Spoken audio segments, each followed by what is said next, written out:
What? Just big talking? We can Yes. talk for a second, and I'm going to go through the intro. No. I can remember how to do this. God, I always forget. You just did this Monday. You do this on every other day, but yet you always forget it. How is this possible? I'm not very professional, Adam, as you can see. Sir, the unprofessional is supposed to be my job, not yours. I can't even find the thing. All that matters is are you personable or not? No, not at all. I don't know about that one either. He works at the post office. Don't blow up a spot. No kayfabe. Whoa. I didn't It's already dox been. him. I just talked about his job. We're live, so thanks for letting the cat out of the box. Yeah, I do IT work. I don't care. Same here. Where do you live? I'm not doxing myself. He lives on the beach. I'm on the beach, yo. All right. You are on the beach. You're a son of a beach. All right. Yo, we are leave live. my mother out of this. My mother was a nice lady. Looking for some new podcasts to listen to? Well, look no further than the Rat Salad Review Network. Rat Salad Review is taking over the podcast world with plenty of shows to choose from within their network of entertaining programming, including the flagship show, Rat Salad Review, with Wayne Noon, Greg Noggle, and Lou Mavs, as well as occasional co-hosts Manny Mejias and James Lilquist. We also have the official Rat Salad Review spin-offs, such as Album vs. Album, Screams from the Grave, where we discuss beloved yet forgotten hard rock and metal albums of the past, and a King Diamond podcast called This Broadcast Belongs to Them. We've also got Old Man Metal's Music, The Right Opinion with Harrison Bergeron, Beyond Bushido, a podcast dedicated to pro wrestling and MMA with James Lilquist and Eric Adams. No relation to the guy from Manowar or the mayor of New York City. The Vieira Vault with Ralph Vieira. Schmack-a-magob! Schmack-a-magob to you too, Ralph. The Team Otoki podcast featuring Stradivarius and Avalon founding member Team Otoki. The BS Sessions with Mark and Jerry. Just the Cheese, Please, a podcast dedicated to cheesy films of the 1980s with Tara J. and Adam. The Friday Night Party with the great Harry Barnett and Evie. And the Music is Life podcast with Lou Mavs. The Rat Salad Review Network is your go-to one-stop shop for the best podcasts out there today. Go to ratsaladreview.com for more info. And to find out where you can find, follow, subscribe, and comment on YouTube, Facebook, Instagram, TikTok, Twitter, and all streaming platforms. The Rat Salad Review Network. We're taking over.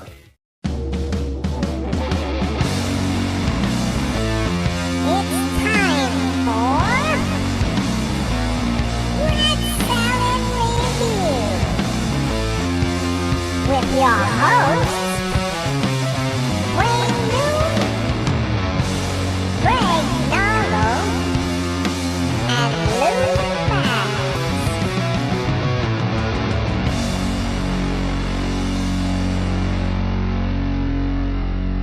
Hello and welcome to the Rat Salad Review. My God, that feels like the longest 2 minutes of my life. Really, because I can think of the longest 90 minutes of my life, and it's called Motorama. Yeah, thanks, Wayne. Yeah, I'll Shut your rather take mouth. the 2 minutes than the 90 minutes of pure select we had to deal with. My camera's a little blurry here. But I wish the entire movie was blurry. We'd have to watch it. Oh boy. Wise ass. Welcome to the madness. What do you think, you Taz? What do you got? You got a T on your shirt. You've The seen university, Taz. it's the University of Tennessee, sir. The college I went to. You went to college? Yes. I didn't graduate. I just went. That's surprising. I had a few parties. I took a couple of classes. Speaking of college, we're joined by my dear friend from college, Miss Tara J, and her co-host Adam. We got Just the Cheese Please podcast in the house today at Rat Salad Review. Yay. What's up, party people? Welcome. What's going on, cheese bags? What's Hey up? there. Hello, Good to be here. Adam and Tara. Thank Yeah. you for coming on, and welcome to Rat Salad Review Network, by the way. Well, Mhm. thank You're you. one of the new shows. Yeah. Oh my gosh, that's so exciting. And thank you so much for asking me to be on this. And I will just preface this by saying that I don't share your friend's sentiments here about this movie. Wow, that's very Well, you're saying the word friend like it's a very, that's a very loose term. That term's used loosely here, Tara. It's Oh, okay. okay. Sorry. I don't think that's the word you're using. It. Take the R out. I'm That's still how we really learning. feel. Okay. Listen, I'm new. I'm still learning. So Yeah. we do 80s movies, and right. we were talking about how it's a good thing this was in the 90s because, you know, we would want it on our show, but I can say that I'm glad that this is on your show and not our show. Anything I could do. appreciate your sympathies. Thank you. Well, I did want to do an 80s movie, but then I'm like, well, then I'm going to take a movie away from you guys because you do all the 80s movies. And what if you get to like the last 80s movie ever? And we already did it. You know, I think Then they what got do you 10 do? years of a product there. I think they'll figure it out without. Yeah, this I movie. think that, so. yeah. Well, you just have to come on our show then for an 80s movie. That's fine with me. You know what? I actually had an idea, even for you too, Lou, for your show, an idea. Movies with wrestlers in them. Yeah. Okay, so But wait, are we we did talking that. wrestling movies or movies with wrestlers in them? Movies with Starring wrestlers in them. such as Yeah. like Brian De Palma's Wise Guys with Captain Lou Albano is essentially what it's Exactly. saying. So we're talking like over the top with Terry Funk. Terry Funk. Terry Funk. Yeah. Or the greatest movie of all time, Roadhouse with Terry Funk. By the So way, we did Over the Top, and Yes, we and also we have did also another- we did Roadhouse as well. Yeah, and we All also right. have another movie coming up with a wrestler in it. Which is That was Tara's choice, but I'm sure she doesn't remember. Do I remember? I don't know. We have a lot in the queue. So I'm Maybe not one of the sure. most famous wrestlers of all time, but okay. Hulk Hogan. oh, Rocky 3. No. No, Bionic Warrior. No holds barred. No. no holds barred. No holds barred. Okay. That's yeah. That's not Of what I course was it- thinking. Of course, it was Lou and Eric Adams' favorite. By the way, Mhm. go check out the latest episode of Just a Cheese Please podcast. They did Ishtar with Dustin Hoffman and Oh man. Congratulations for Warren making Beatty. the 1 millionth joke of that one, Lou. Here's your prize. By the way, 3 years later, they came out with a bigger film called Dick Tracy, where Dustin Hoffman was mumbling throughout the whole film, and Warren Beatty played a guy named Dick. So there you go. That movie was way worse, believe me. And that movie I saw in the theater as a kid. So I did too. I was traumatized by that mumbles, flat top, and ugh. So it was I- grotesque. Luckily, I was too young for that. All I remember was the McDonald's Happy Meals. Like they like really did like a huge push in the Happy Meals with all the characters. I remember part. that. I didn't see the movie, but I remember the McDonald's Happy Meals toys. And then it I was a remember big watching it thing, later. yes. Yeah, and then I remember watching it later and just thinking that it's just like Madonna.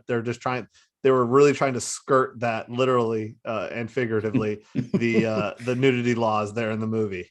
Trying to keep that under PG, but yet keep her in little clothes as humanly possible. They were trying Oh, to yeah. make Happy Meals out of so many films. I remember they did a Happy Meal out of Batman Returns, and that Those was are the ones I PG-13. remember. That was the reason, and that was the reason why it was PG-13, not rated R. Oh. Really? Yeah, because Tim Burton wanted to make it darker and everything, and then Yeah. they It said, was "Hey, we're darker. going to be selling this to kids." And we are joined by Manny Mejia. Say, Manny, Hey, what's going on? it's Manny. What's Hi, up, man. man? Hey, how you doing? So are we talking Man. about this shitty film yet? Soon, haven't very started. soon. We're- I think we're avoiding it. It seems that way, doesn't it? but Welcome Manny- to the show, Manny. Can we talk about this shit movie yet? Thanks. For the record, I still have Back to- PTSD from watching this film, and I am self-medicating tonight, just discussing it. Salud. I think we are. I'm like, okay, this is. I gave up beer drinking evening to talk about this movie. There's more where that came from. No, there needs to be a lot more than that there, Lou. That's too only funny. 40 proof. I might Being have drunk to in my own Music is Live podcast mug, available now at tpublic.com. 35% off this entire weekend. Thank you. Always I got think it's called a I mean- shameless plug. Anyway, Damn Only- fucking right I did. I'm broke. I need money. I might need to go get the untaxed corn liquor for this movie, so maybe I can erase it from my memory. Oh my God! Shut your mouth, Manny. This is Tara and hi, Adam. Tara. Wayne, did How you are really ya? like this movie, Wayne? Is this really Yeah. something you I enjoyed? actually do like it. picked Up it. until the end of the movie. We'll get to that later. But yeah, I picked it because I He's actually got do a like- very questionable taste in music and movies. Okay. And then yesterday on our little group chat, I almost fired all of them for not liking this movie. I thought Dude, it you're was not good even content. paying us. Oh no! I get fired from a job I don't make money on. Oh, You get to do. You get to not do another podcast, James. Oh, okay. I get to quit another podcast. Yay! By the way, Well, actually, Wayne, you know I what? think it would be a great movie aside from the directing, the writing, the acting, and the cinematography. The actual movie. Yeah, the exactly. entire movie, exactly. You know, Yeah, if they it did was a from great another movie. There's person. just one thing I didn't like about it. The whole thing, man. Oh, terrible. A lot of my Google Tip the searches, fish, try the waitress, Lou.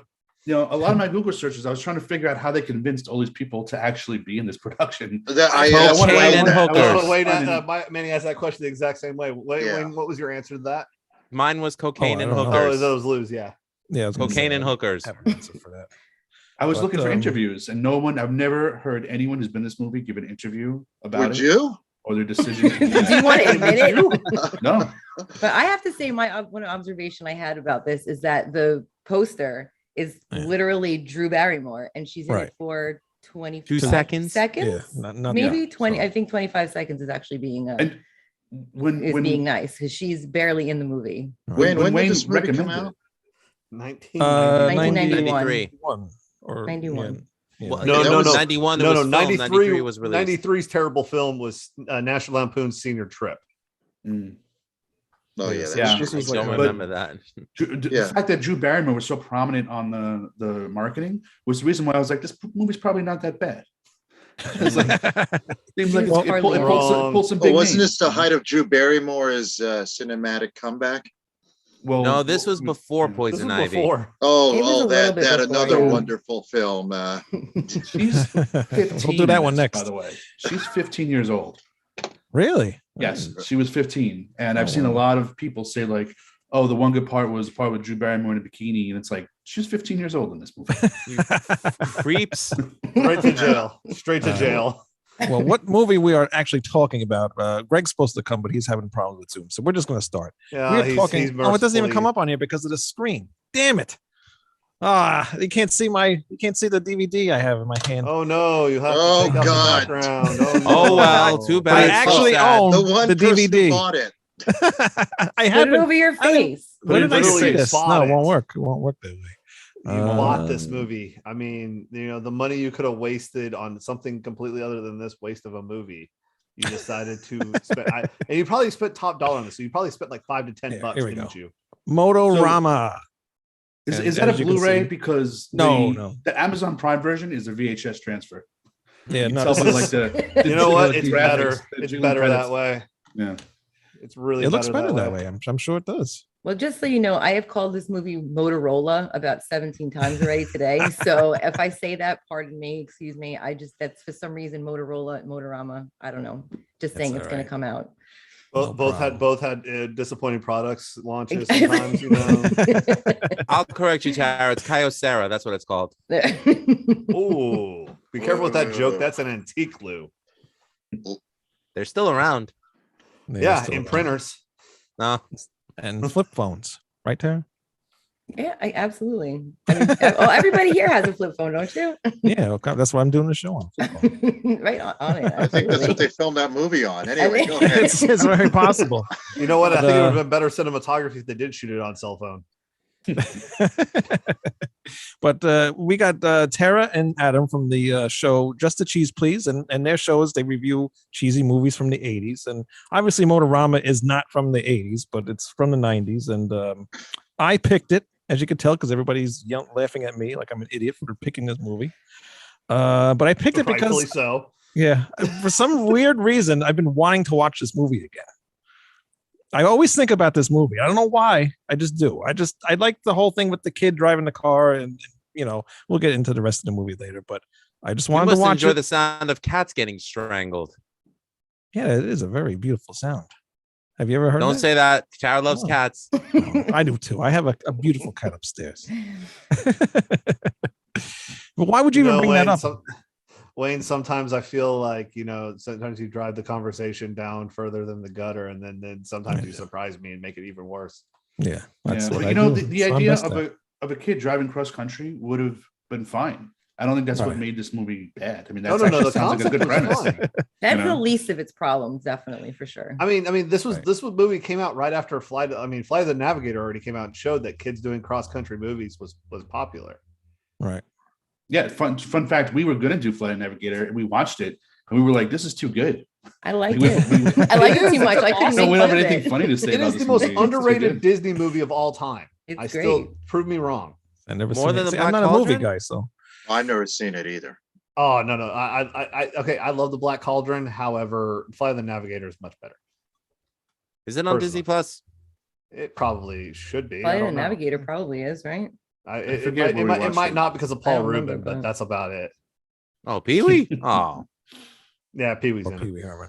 But there's a lot of cameos in here, and I can't mention every single one because I don't know who everybody is. But on the bottom of the DVD is Martha Quinn from MTV, the old DJ.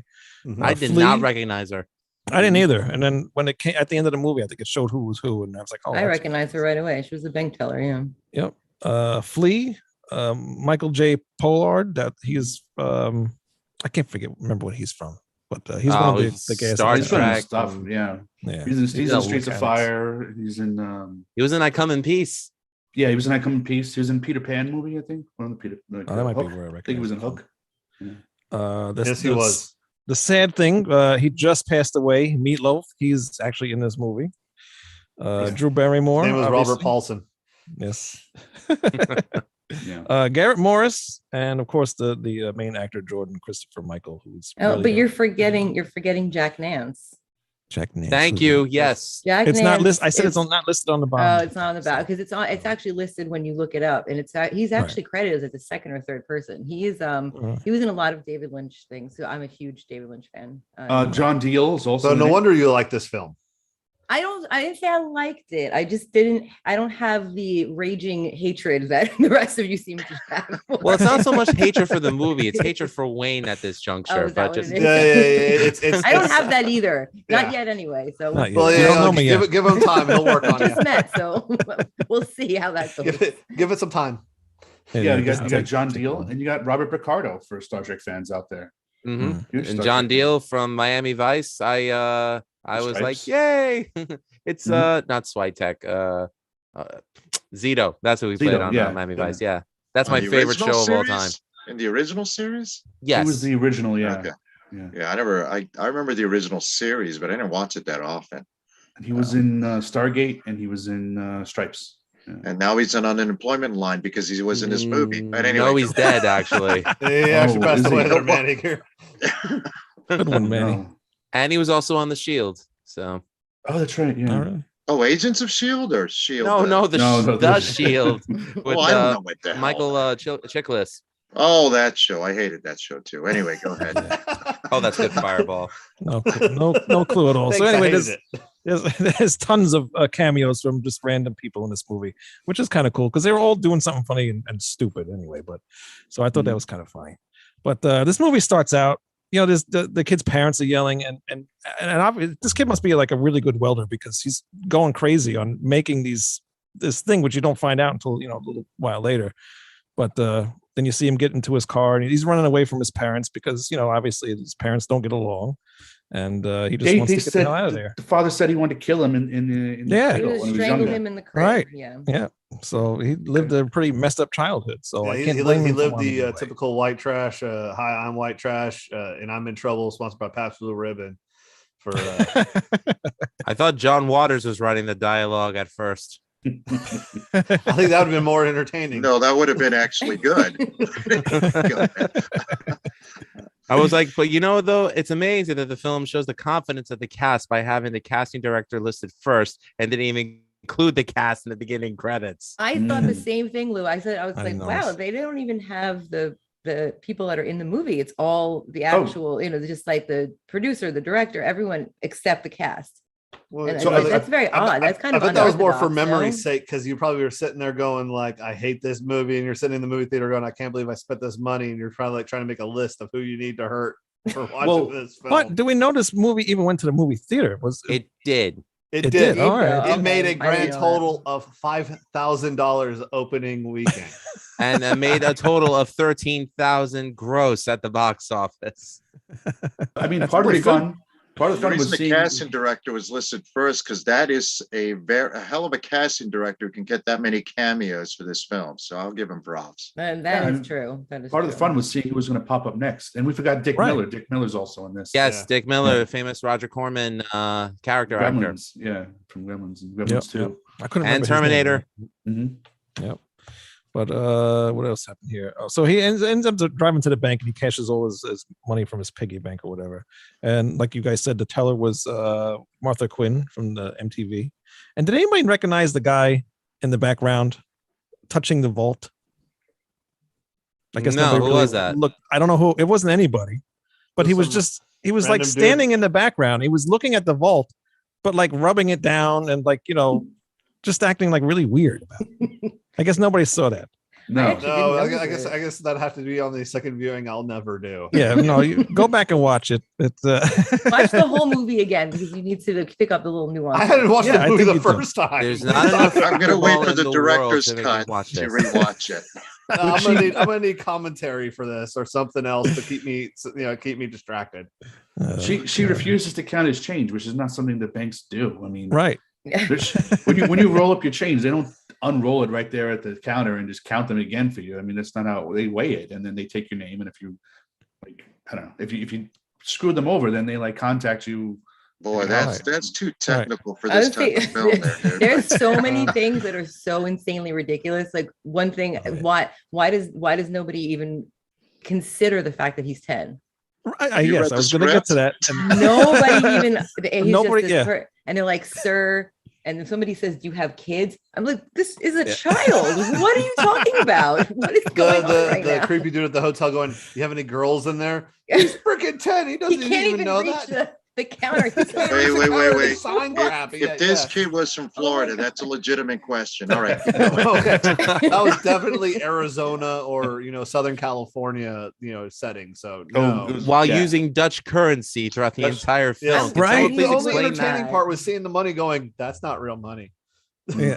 Well, it's definitely not Or- American money, whatever. or it real was. I don't know what it states. was. None of the state names made sense either. They weren't real states. And the descriptions were hilarious. I love the long state, The long state, the lonely state, the last state. and they were all the made last up. state. Yeah, that's very The last- creative, guys. I mean, that's like creative names in cities when people just ran out of ideas and just went, "That looks like a rose." Yeah. Apparently, the guy who wrote this script wrote like a really big script like 5 years prior or something like that. After Hours, yeah. That's the Yeah. one. But he also wrote Vampire's Kiss, which we might do on the podcast one of these days. I was actually going to mention Yeah. that, but yeah. Yeah, he wrote a Scorsese film. That is interesting. Yeah. Well, this is pretty close to one. So Yeah, no. Oh, yeah. Well, This is- maybe this was a so maybe like, Jimmy this Scorsese, but not Martin. Exactly.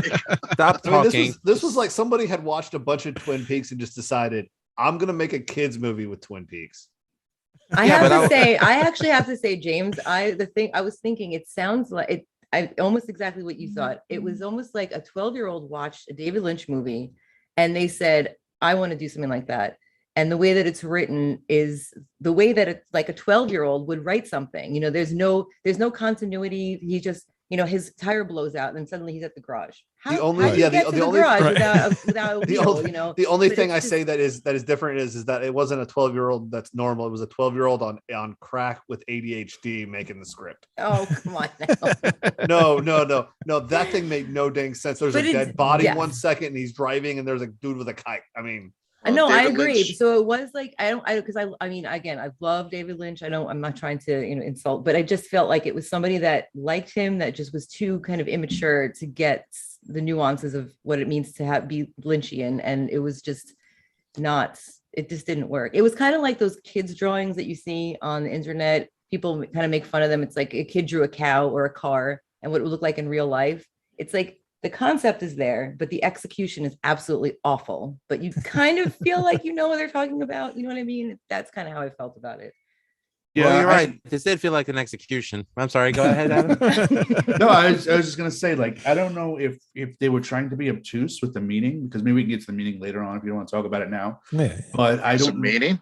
Anyway, Yeah, go ahead. well, it has to be, right? I mean, otherwise it's just a bunch of stuff that doesn't make sense. Like There you go.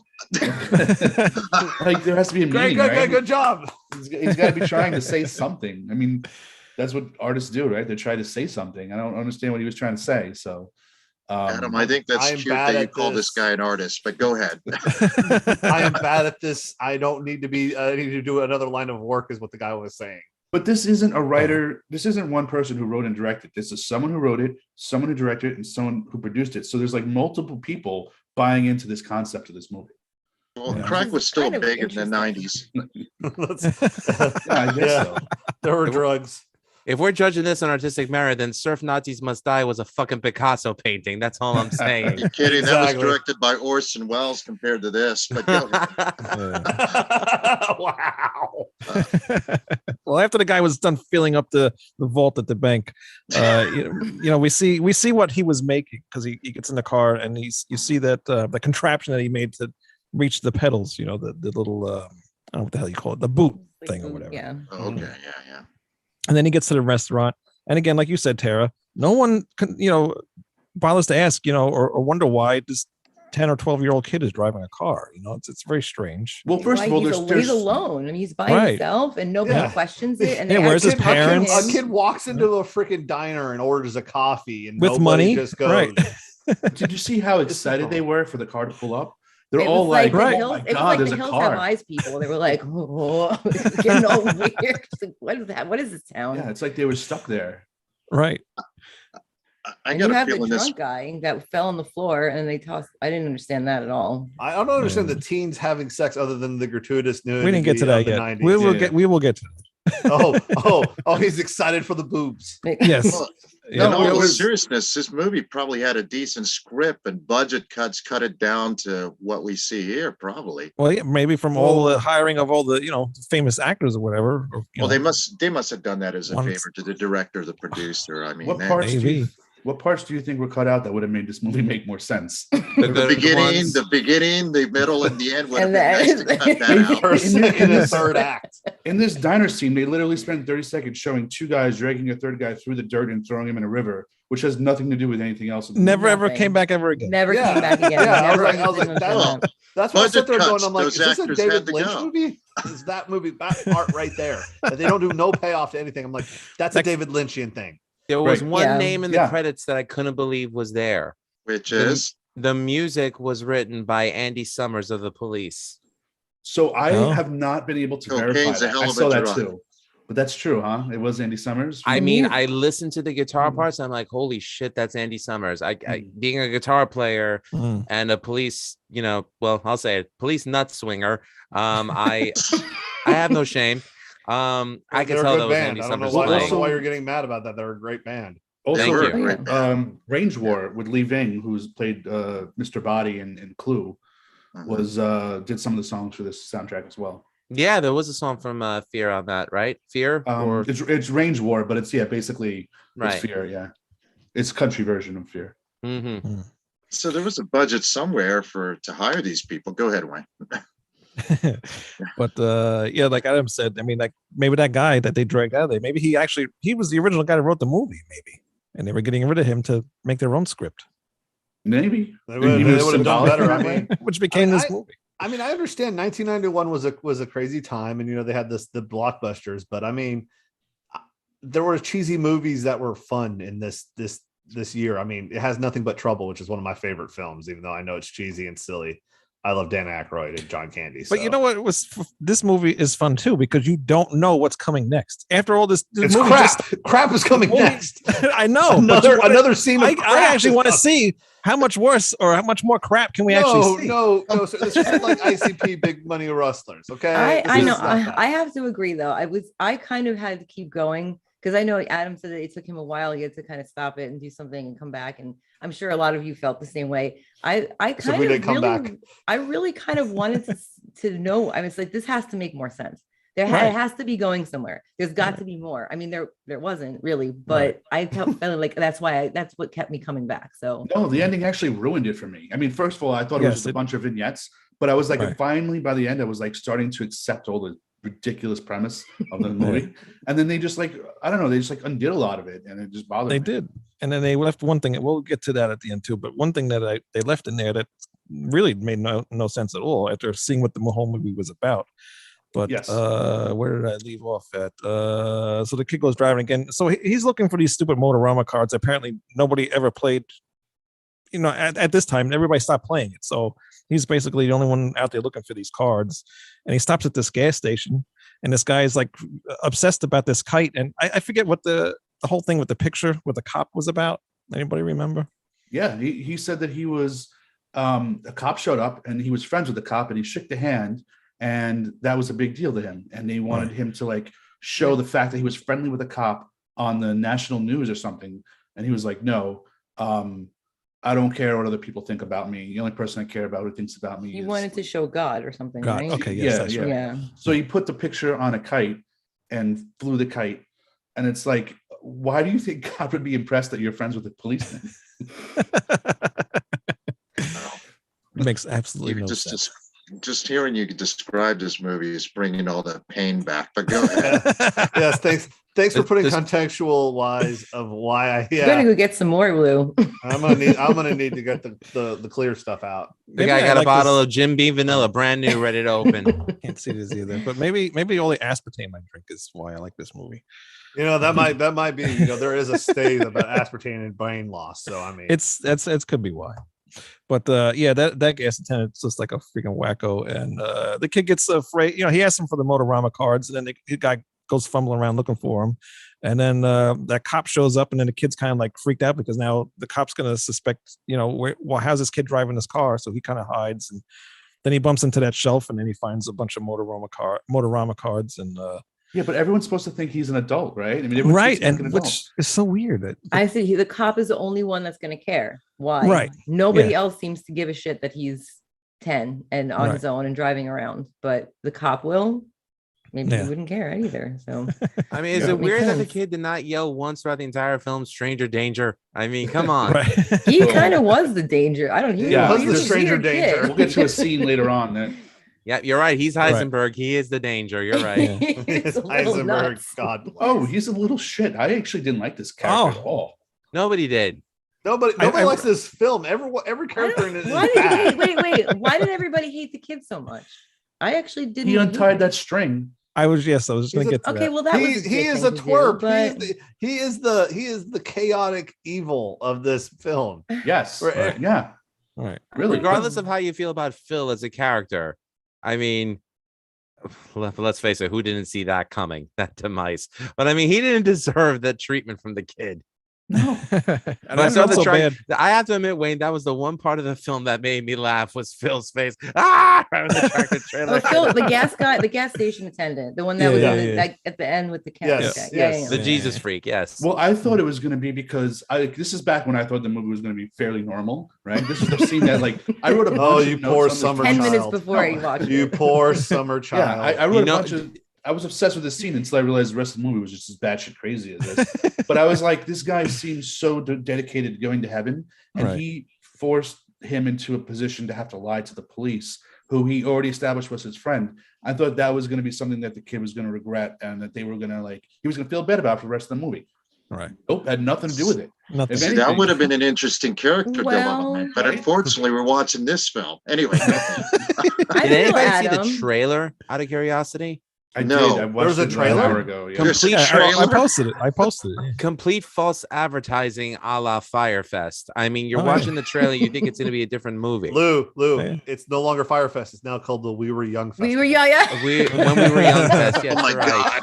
What a Adam, mess. remember I told Oh you God, about Manny that? just left. Tara calls me up. She goes, "Did you see this when we were young fest? It looks like Firefest." She's like, "I I bet said, you." no, I it's said It I want to is. go on record that I know that this is complete bullshit and this is not going to go down the way people think it's going to go down. That's all I'm Hawthorne saying. Heights That's But all Live I'm didn't saying. Nation even is know they were attached to on it, the though. fest until they freaking saw the poster. Oh wow. But Really? Hawthorne Live Heights was Nation is in a attached concert. to it, though. I'm not Again, saying it's really. I'm just saying Again. the way that it's advertised. I'm like, this is not going to go down the way people think it is. But who knows? No Maybe it way. will. Maybe it Yeah, will. you know, No, it September in Las Vegas. It's not No, it going to won't. be a disaster. You know. When Well, we it'll were be a young. shit show. It'll be a shit show completely. Yeah, no but matter when we were what. young, first of all, when we were young fest, who wants to be reminded that they're no longer young, so they can go fuck themselves? All right, go back. I mean, I would not want to see AFI open for Paramore. That's just me, but you know. I mean, that's the one band I actually would want to see in the entire group of bands is that band. Yeah, me too. It could be worse. AFI could be opening for this film. All right, go ahead. Wayne. Oh, all right. All right, and It Wayne. Might make it better. It's cruel, It might make Manny. it better. It might make it better. But yeah, I was upset with the kid when he let the kite go. I mean, that was Yeah. terrible. you know, and then the guy ran down the road and he got hit by a truck. I felt even more worse. You I know? thought he was dead. But that was funny. I Right. thought so too. I thought he so died too. I was actually more happy that that I was like, hey, he's at least away from this film. But like narratively, why would you do that? What are you trying to establish for this kid character wise? He's an asshole. Well, Right. he's an abused kid. He's kind of, he is a shit, but I don't think he's always a shit. Don't you think that the ending is sort of him kind of redeeming? I mean, we won't talk about that. We can get to that, but No, you can that's what spoil I it. thought. I mean, it's like people are gonna watch this film. That's anyway. what I Oh, thought. like, no, does it We'll get there when we get there. We'll get there when we get there. Yeah, Maybe. okay, We might okay. want to be chronological. At this point in the Sorry, movie, sorry, chaotic at is this good. point in the All right. movie, he's an asshole. Yes, Right. you're right. Yes. You're right. At this Yeah. point in the movie, I want his car to crash off the cliff. But No, I don't want his car to crash because it's a nice Mustang. I don't want the car to crash. I just want him to Anyway. fall off. fine, then let them fly out the windshield. I'm Yeah. sorry. Go ahead, Wayne. So after that, he Too takes soon. off and he gets to a motel, which is another weird thing. He gets to the attendant at the motel. Jack and, Nance, the best. Yeah. Eraserhead himself. Eraserhead. Yes. She's thank you. dead, wrapped in plastic. And again, he doesn't have any concern that he's a 10-year-old the boy by squirrels made himself. it. The squirrels made him. And he asks him about girls in the room or whatever because it's going to cost extra.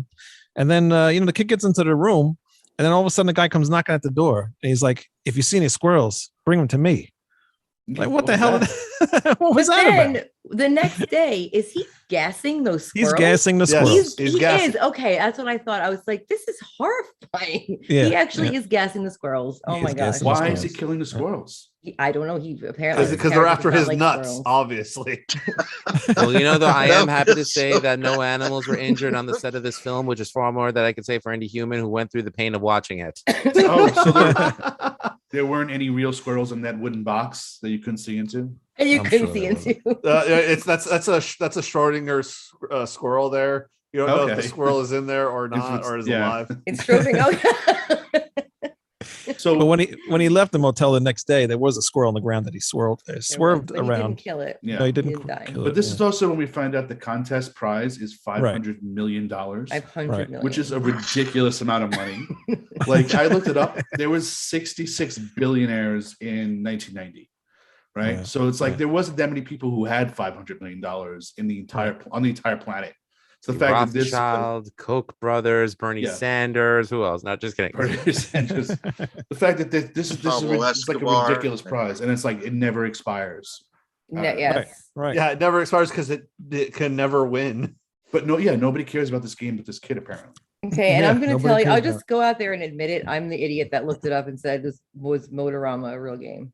Sorry, I have to just say that 'cause I really was like, maybe it was a real game at some point in some weird states out there, but no, it's not. Oh, Real. and I kept calling For it anyone else Motorama, wondering the same thing out there, it's not a real game. But then a lot of characters were calling it Motorama, Right. and then others were calling it Motorama. So I was like, I don't know, maybe it's an accent thing, but I Right. call it Motorama. Motorama. yeah. That's what I call it too. But even at that hotel, he was going through the cards and he did find one of the letters.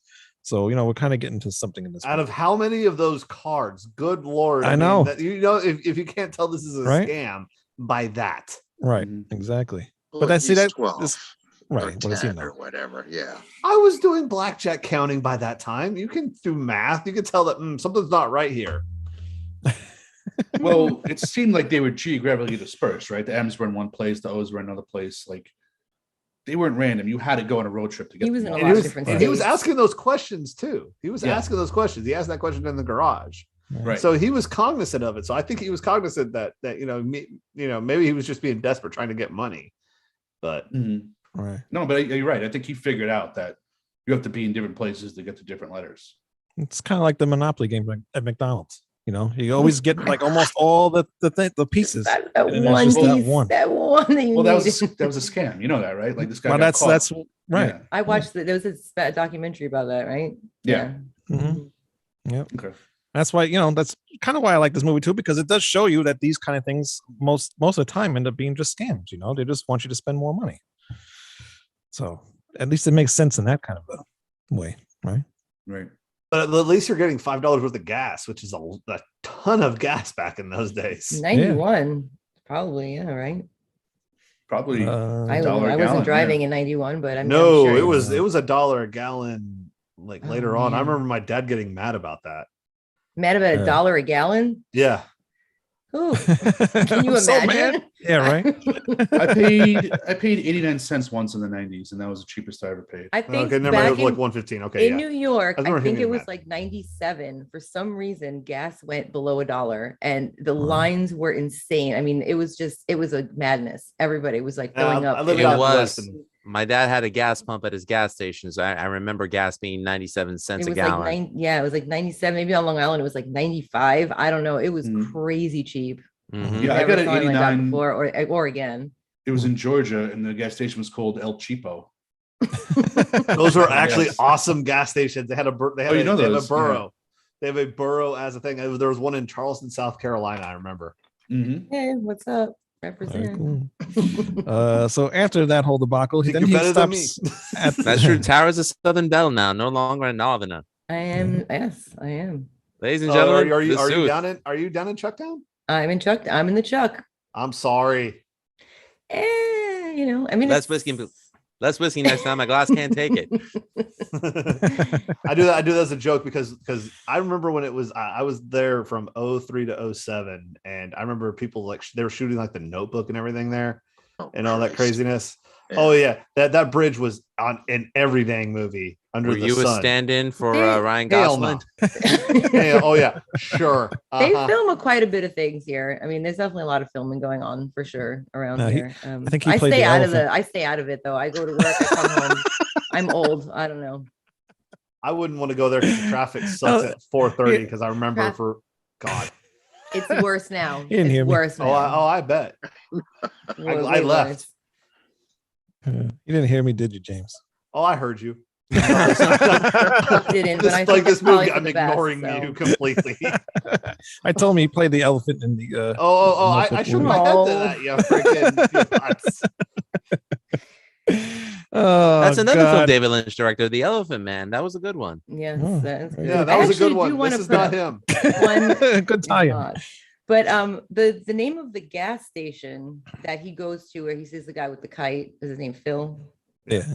No, yeah. Does anyone notice the name of the gas or the gas station? No, I did not. Yes, It's- Chimera. Yes, and I Oh. know that it's a Greek goddess, but do you know what it also means? No. It means something that is unattainable, that is absolutely Yes. impossible to get. Ah, So I thought that Oh, was like a really good film. interesting that they put that in there. I was like, that's cool because That is it's a kind of hint. about like how Motorama, like the whole thing is That's really unattainable. cool. So That Oh. actually is very cool. One good thing about the movie. I, But I mean, thought- yeah, I had to find some like little Foreshadowing. beacon of light. I thought the name Phil was kind of dumb for a gas station attendant. It reminded me of like Kermit the Frog. In When he, The Muppet Takes Manhattan. Yeah. Yeah, when he gets amnesia and he sees a filler up sign, he's like, "My name's Phil." Oh, Phil, fill her up. Fill up Phil. No, fill up Phil. Yeah. all right. So after the motel thing, he goes to the Grand Canyon, and this is where the scene where these two random people just come up and ask the kid if they can use his car to have sex in it, and he wasn't even paying attention to them, and they just went and did whatever they wanted to do Well, what in car did they front come of in? people with their kids walking around. My note just says, "Who are these people?" Like, Right. They're not even in the What is in going the on here? cast. Right. Their names No, are they're not even on probably- IMDb. No, they Like, probably what- were real life couple just walked in and go, oh, there's a nice car. Oh, here's $20. Here's $100. Go screw in the car for fulfillment. And that's how xvideos.com was born. Yeah. Good what's night, that? everybody. Thank you. They had to have gotten there in a car themselves, right? I would imagine so. Yeah, so why didn't Unless they bang in their own hitchhiked. car? Unless they hitchhiked there. Well, they probably didn't want to get their car dirty, you know. I mean, Oh, let's be yeah. honest. Did you really want to have naked sex in your own car when you can smell up somebody else's car? I thought for sure that like the next scene what? cut to him. Sorry. Was I that a thought for real sure- question? The As next a scene No, it wasn't. It was a trap. was him was Thank him you driving for down the road. activating the Right. trap. Adam saying something. Hold What's on up, now. dude? No, Hold no, no. on. I'm just saying. I thought the next scene was him driving down the road. He was gonna look at the back seat and he was still gonna be there, like having sex or something. That's Right. what I thought. Yeah, I too. was expecting that too. I did think that. They come along for the ride No pun I- intended. in more ways No than pun, one. huh? Right? Yeah, I will was say think- this I was- as an Uber driver that used to drive passengers around, the late night ones, they try to get into hanky panky till I put on the brakes, turned back, and said, "Unless you want this shit on X Hamster, put the dick back in your pants. So I can tell you, they don't want to get their cars dirty. But that was the joke. But half of it I thought was like, it'd be a fun comedic scene when the tire bursts and he almost wrecks it, and Right. he goes back in there holding onto the thing. They just pop up out of the back seat. Right. You would think that Yeah, would exactly. But no, we That couldn't would even make get sense. that. No, they That just would make left sense. And once again, we're in a film that doesn't make sense. So it makes Moving sense. on. I can't No, believe it you wrecked doesn't. it. Wrecked it. I nearly killed it. Anyway. So anyway, yes, he does get to the mechanic shop after he blows his tire, and that's Well, where Garrett Morris and Michael Pollard. What's that, Adam? So one more thing back to that scene. So Yes. when she orgasms in the back seat, he Yes, finds the yes. letter, and I feel like they were trying to contrast her orgasming Of to him course, finding yes. the next letter, right? Yes, Yes. I know the same thing. Do you Does remember what the anyone- letter was?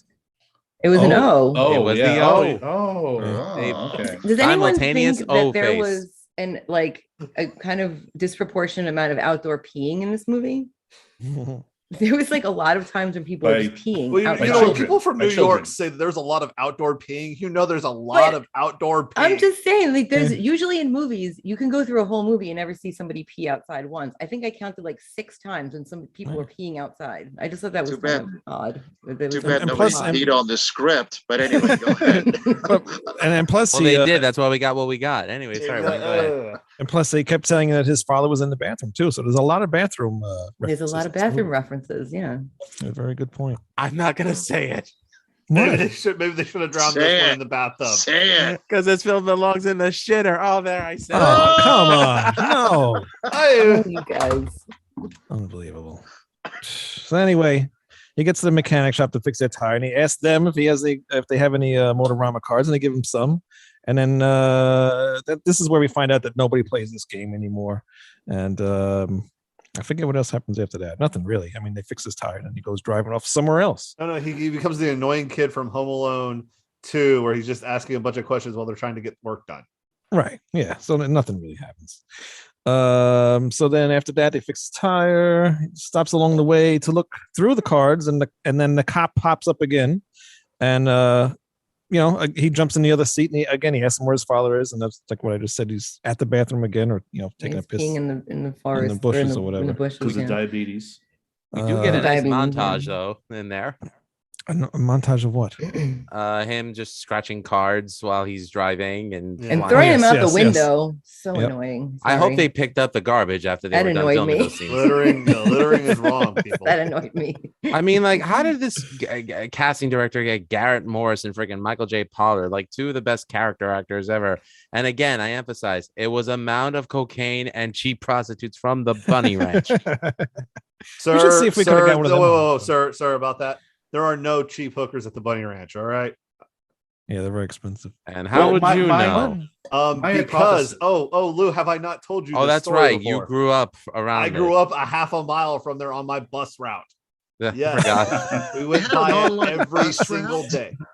Yeah. Oh, yeah. In Mount House, Nevada, where the Moonlight Bunny Ranch is located, there is only one bus route that takes all those kids to Dayton, the Dayton school system in Dayton, Nevada. Yeah. And I happened to be one of those kids, and my dad lived a half a mile from there.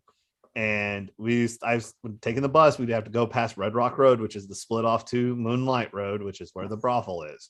And we Yeah, would rules. go. Anyway, go ahead. It is awful. It looks like a freaking trailer park, man. You see better trailer parks in Florida. I was at the Area 51 Visitor Center in Nevada, and there's like an alien brothel next door. Yes. Yeah. Really? Alien. I thought they were brothel. joking. There's a diner in the back of the convenience store, so I went there, and they were like, "There's a brothel next door," and I was like, "Haha, it's funny." Like, no, really, there's like a brothel next door. So the only 3 counties that don't have brothels in them Yeah. are Clark, Washoe, and Carson. And And is there Story reason- and Story for most part, because Story's so small. But yeah. why don't they have brothels there? Are there no women in that town that want to be working? Oh, a brothel? that's Reno, Las Vegas, and Carson City. Oh, Those are the all 3 right. big cities. No, gotcha. I don't want to take away from the gambling. Exactly. Well, yeah. I think you go to a brothel, you're gambling anyway. But anyway, go ahead. So after all Good that, point. he's driving more, and then he runs out of gas, and he stops at this place to eat. And this is where we get Flea from the Red Hot Chili Peppers. Why does he always play a mentally deranged Right. human being? It's like completely like simple and weird. Yeah. Right. I But mean, that's the best thing he does, though. When he acts like, that's no, I enjoy the That's his hell thing, out of him man. being a nihilist in Big Lebowski. Yeah, but you No. know what's interesting about Flea? If you read his Lou, you're book, on he's mute. actually a very smart guy. Yeah, Unlike yeah, his yeah. image. Yeah. Unlike his image, he's actually a very smart guy. Anyway, Yeah, He's his parents definitely on were a like- higher level of intelligence. He was a trained jazz musician. Yeah, his you know? parents were like insane musicians, right? yeah, they were. Yeah, or are maybe they're still alive. I don't know, but yeah. Yes, they are. Yeah. But this is where don't we get don't pull a Wayne, Manny. Don't pull a Wayne. This is where we get the kids with the glasses and the fake Right. noses and the mustache. What the hell? The Groucho Marx starter kit is supposed to be the thing that is supposed to be his big disguise. But Right. they sell them in a vending machine. Right. What is that? Well, In the why? restaurant. Where have you ever The seen that in a restaurant. restaurant? It's the Well, the same first- place. The first thing that goes to my mind is because you see all these kids walking out the door wearing Right. them, and you hear all these kids' voices, and I'm like, oh, that's smart. Like for ADR purposes, it like hides their mouths so they can just add kids' voices later on. But it becomes like a big plot point, these glasses and mustaches. Because then he goes and Ridiculous buys them. plot point, but yes. He puts them on and he acts like he's the building the food inspector. Yeah, I didn't realize he was buying Groucho And- glasses. I thought he was buying a pack of Marlboro Reds from that Right. vending And- machine. I was like, Right. oh, I missed those. Tara, you remember those? At Oh, Traditions?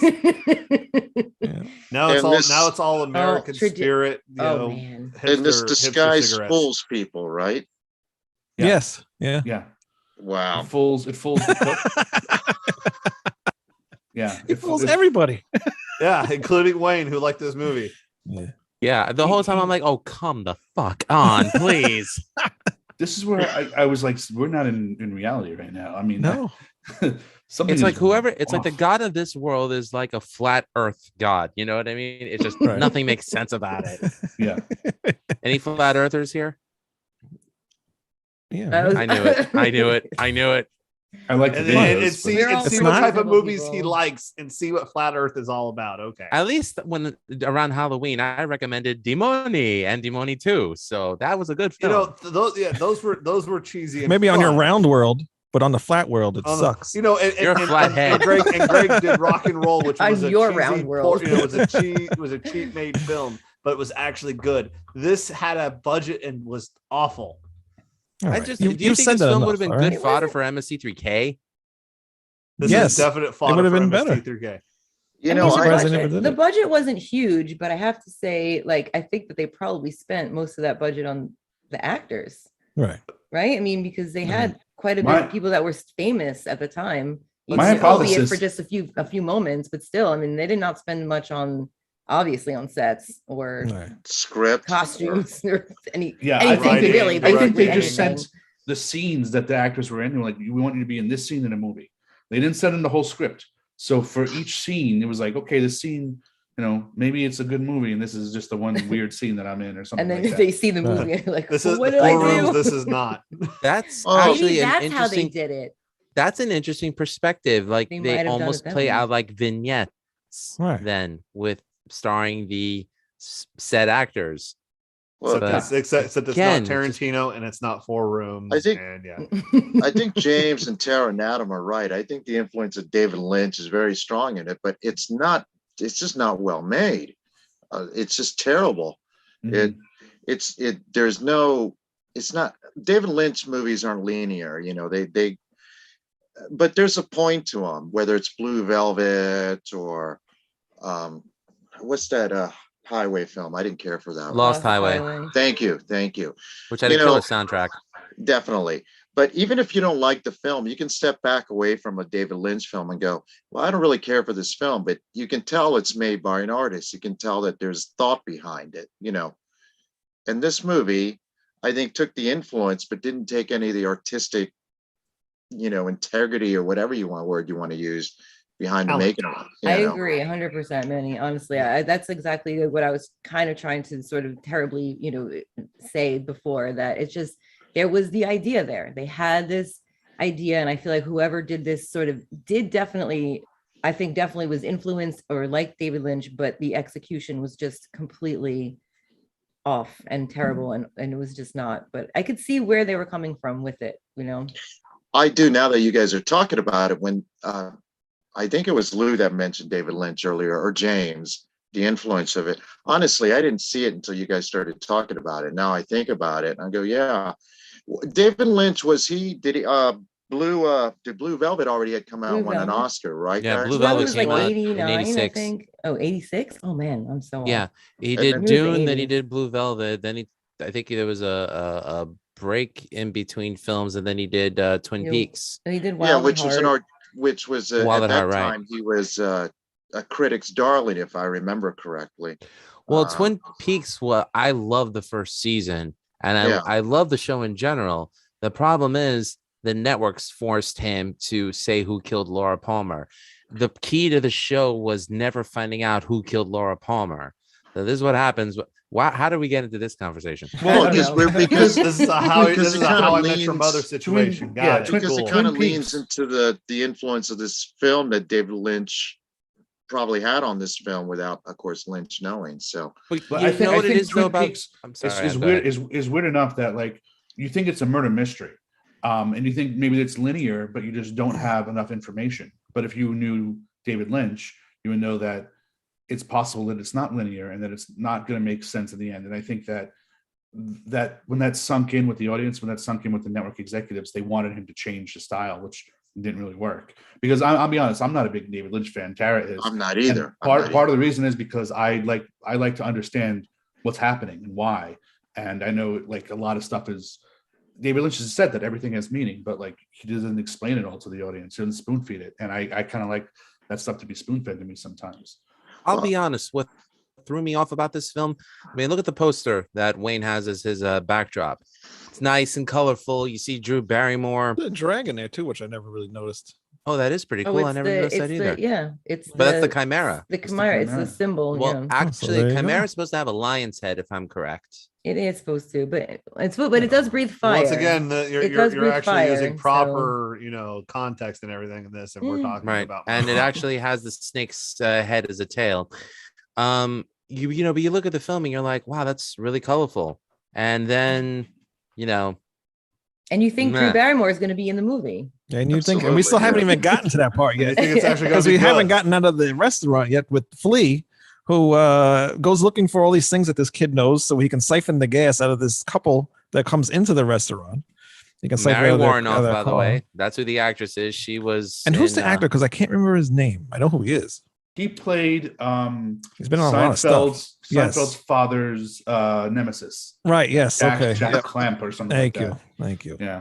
I knew he looked familiar. The thing I remember that always is like it reminds me of Matilda. It reminds me of Danny DeVito and That's the Smoochie. yeah. No. Reed Radner and Right. and Danny DeVito. But Yeah. like instead, it sounds like Danny DeVito and her, except now it's like played by Tony Soprano and and the woman from My Cousin Vinny. Yeah, no, the base character from My Cousin Vinny.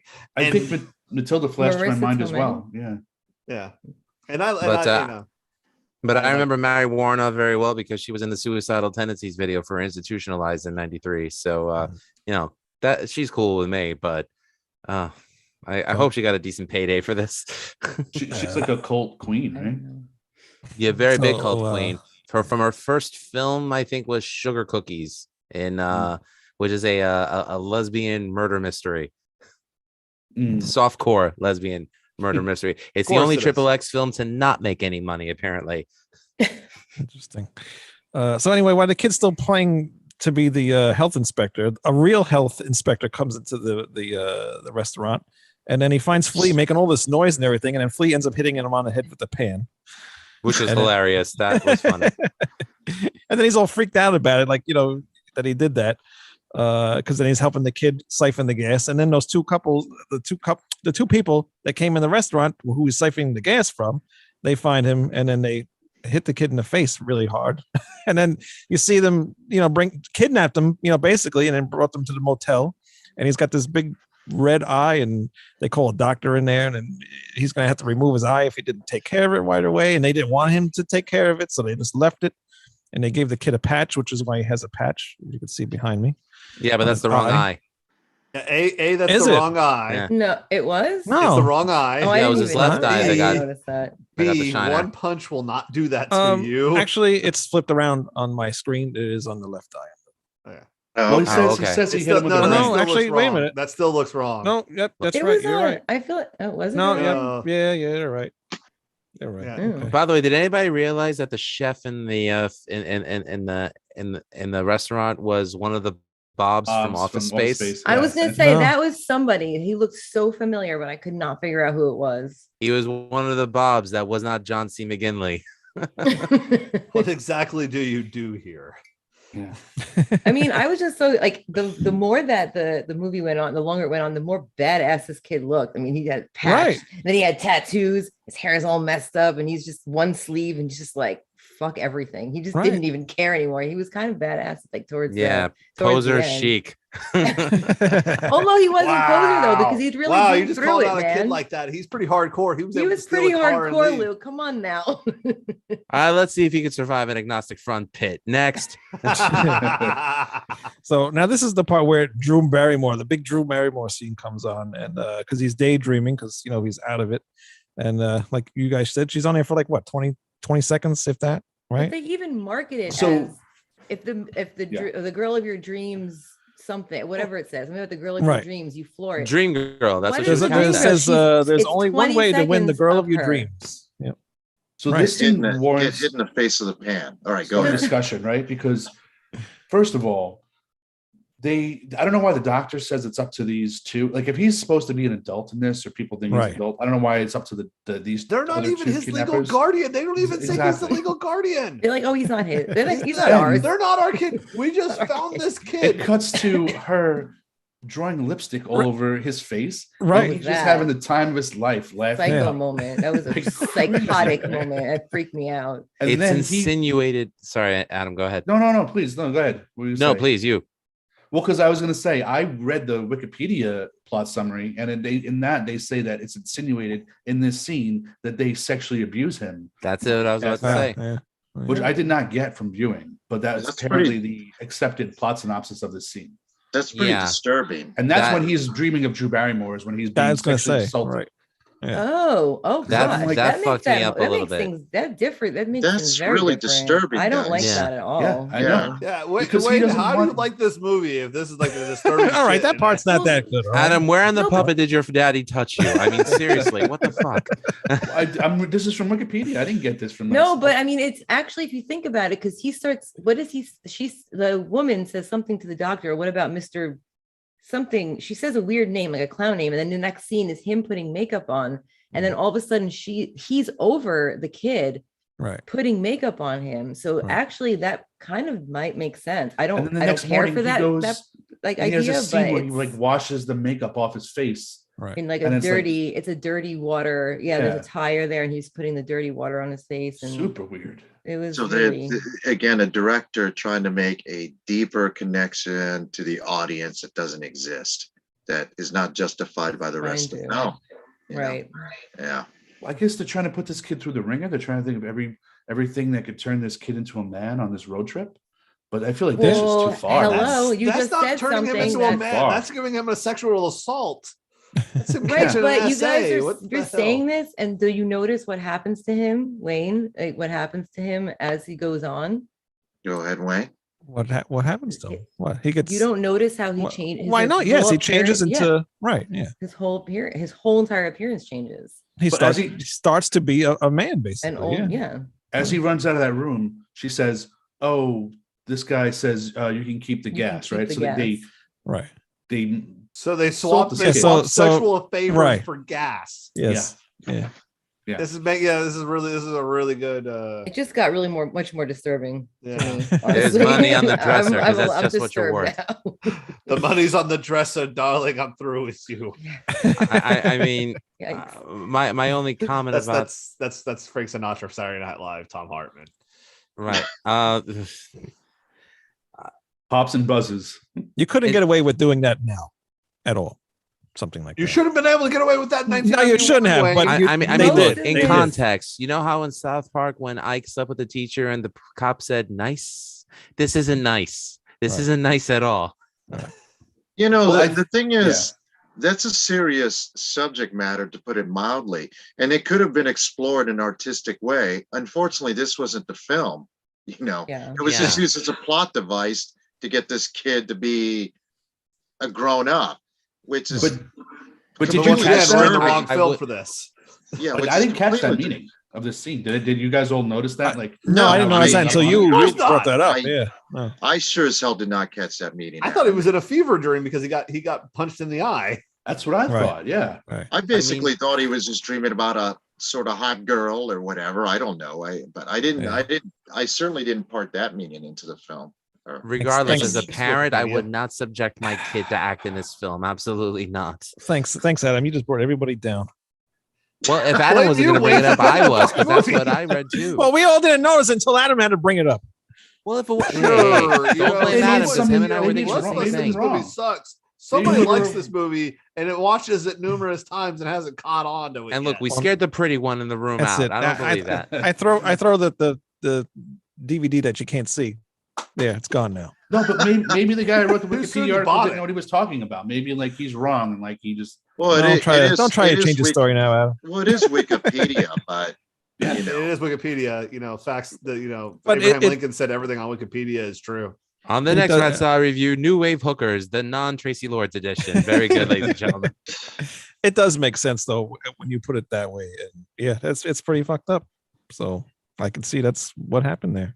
Remember, Wayne, this was your recommendation. This was your choice. All right. And still doesn't make it a bad movie though. After no, that, I'm just saying that. completely In all makes it a seriousness, bad- Now, a subject like that would have been an not interesting plot point in a good way, right? but it would have been, if you're going to take a film into a darker road and go that dark, they Right. could have explored that. But They could have. once again, this is the I mean, wrong but person then to I'm do not this wrong sure movie. if this film. I mean, I'm giving this film too much credit, but I don't think it would have fit in with the rest of the film anyway. Not that anything else did, but Right.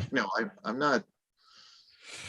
Well, Yeah, I This don't is know. what we maybe- would maybe call there the was very more written, but- special episode of Motorama, where little Timmy catches an essay, and we Well- have to talk about it. All right. Well, not just the sexual aspect, but I think Adam is right. I think that there's meant to be more. It's more metaphors that are supposed to mean something more than we're actually seeing. Unfortunately, this filmmaker isn't skilled enough to convey that. Anyway, Or maybe they didn't have enough money to convey that. To make it longer, to make things more sense. Who knows? I don't know. It I've doesn't seen matter. them. I've seen Well, them I mean- give a message with less money. I mean, it's not Right. money. Right. It's Who knows? if they couldn't do it with more money, then without more money, then it's just incompetence. As far as I'm concerned. well, I'll wait till you get to the end of it, and we'll discuss all of Yeah, that. But yeah. yeah. I will I mean- admit, this is about the time I had to turn off this film because I was. This is about the time This is Such a where I wimp. tapped out and was like, So I'm weak. done. You were I so weak. I give myself credit for watching this film in one sitting, but I will say this: I wouldn't even watch a Serbian film for the same reasons as this scene. I at It's- least have the dark- Serbian film for sick watching. This is just a whole new low, Wayne. It's dark, depraved, disturbing, and disgusting. That's all I'm going to Actually- say about this scene. Well, this is when upcoming it's scene this is about the got me time I back tapped into it. out to see if I could still get crack in my neighborhood. All right, go ahead. Sorry, What'd you Adam. just- what'd you say? This upcoming scene is like when I got back into it because Oh yeah, because the Meatloaf comes in. I'm a right? huge Meatloaf fan. Right. I am Stop right too, there. but- It's Meatloaf. I love Meatloaf too, but God, you I'll got do it. anything Robert for love, Paulson. but I won't love this film. Go ahead. So he stops at a biker bar, and we come to see Meatloaf, and apparently he's some arm wrestling champion. Because What is, Stop so right what is there. going on with Meatloaf in biker scenes? What the heck? I mean, I don't this know. Rocky Horror Picture. Because, Yeah. like a bat out of hell, he'll be gone before the morning comes. And then come back once he finds out his paycheck bounced. What? all right, so you told me to stop right there. Why am I stopping right there? Because I think he 'Cause was just referencing the That, song. that was a Meatloaf. Thank you, reference. Tara. All right, so he challenges the kid to an arm wrestling match, and the kid accepts for $10 a shot. And of course, Meatloaf fucks with him and keeps beating him. And then the kid ends up seeing the cop shows up again at the bar. So then he keeps playing around, trying to distract from from the cop seeing him or whatever. Meatloaf So is then- having the best time just being Oh, yeah. this child. at arm Child. wrestling. Who But wouldn't? this child is a man. I mean, obviously to everyone else, this child is a man, so he's not a Yeah, child. So he's it not a doesn't child. matter. Whatever. So we're playing by Family Guy rules here. Got it. Cool. Yeah, Basically. yeah. No one knows Stewie can talk. Got it. So he ends up owing Meatloaf $50, and obviously the kid doesn't have it. He's got, I think he said like $20 or maybe 40. I can't remember what he said. I think it's He 20. said, I think he said I have $20 to give Yeah. to spare or something. Yeah. So then he tells him that he plays Motorama, and he only needs 4 more letters. And they said, we can give you the 4 more letters. Not thinking they're going to send him into the barn in the back and tattoo the 4 Barn. letters on us. Maybe he Tattoo was the gonna 4 jump on letters. the bar and dance to tequila. Yeah, right. But they Yeah, I do was a good expecting job Pee at Wee Herman to come walking in there. They do a good job of tattooing them. It's not like they take the tattoo pen and like torture him with it. They actually like Right. sit him down and they give him like a very nice like tattoo of the What- 4 letters as well as some That- other as- stuff. Well, and then Exactly, he has yeah. like that, and he has that. Yeah. He's got a lot more going on. Than Actually, just did that, they do though. your arm too, Tara? Looks like they did your arm This too. is Meatloaf in the barn, actually. Yes, That's exactly where I got it from. Well, we know Tara would do anything for love, but she would not act in this film. I won't do that. But she would do the time warp. And I have. Papa Tui. And again, you would not see a movie today tattooing a child. It just wouldn't happen today. Yeah. There's a lot of things that would not go down. But they're today. so happy This with film themselves, would like, not they go got down back in there. This 19 whole film, yeah, that's true. This film, imagine in 2020, even like, no, there's no way this film would ever be able to be made. This No. film could have only been made in the early 90s. Maybe they'll get a remake one day. Who knows? No, please, for the love of Oh, God, just no. let this thing die. Wayne, let this thing die. What, Its they could- death they it could turn- deserves of They obscurity. could, what is this kid's name? I forgot. Gus? Is that his name? Gus, yeah. Gus, right. yeah. Maybe it can be a girl now, a Latino girl, and this could be. Really? You gender swapping now? How woke of you, Wayne? Jesus Christ. Why Oh, not? boy. Snow White's woke now, so why not?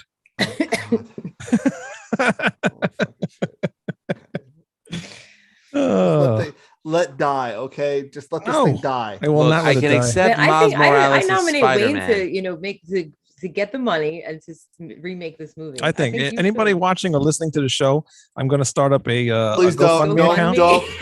don't. That's Kickstarter. it's worse than Firefest, all right? Just for I will double your amount to not donate, please. Thank you. This goes to the whole point of yes, this is the more money to put more clothes on thing. So after all that ordeal, he gets back in the car and drives again, and he stops at a park, and a kid starts making fun of him because of his eye. And then, ridiculous, the mother encourages the kid to keep making fun of the kid with the eye. This was very Lynchian to me, this scene. This is a very much right. Adam, yeah, Adam's like, I don't understand. Yes, absolutely. It was a very, very much David Lynch scene because it didn't make any sense to the viewer, but I know that there was something behind it. But at first she says no. And then she's like, oh, if he's okay with it. So say it again. It was so unnerving. Actually, that scene was unnerving to me. That whole park scene was unnerving to me. Yeah. What happens with that situation, and then the parent.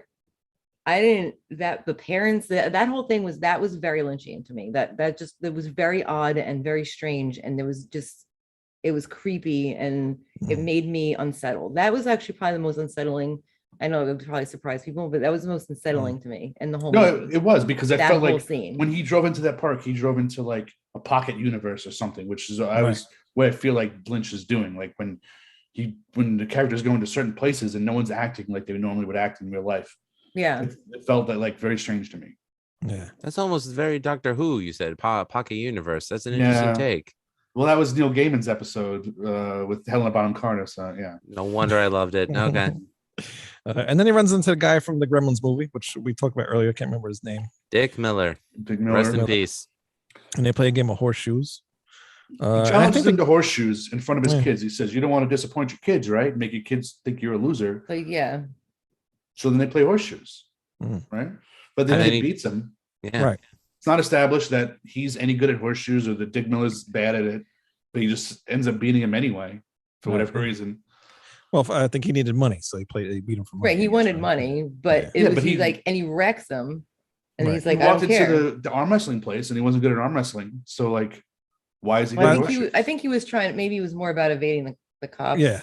I think. I mean, not that it makes sense. I mean, it doesn't. None of this makes sense, really. I'm but just- I- there's when like trying to characters- relate the I cops am in loving here. you guys justify When this. characters Oh are my good goodness. at something or this, bad you know at what? something, Honestly, me and there Adam, should this is be a what we do reason. anyway. So it's kind of this is second nature to us to So sort of so try so to this is justify so what you're saying things. is this is what you'll get on a Like, I normal can't help episode of it. Just the Cheese Please, only on Rat Salad Review now.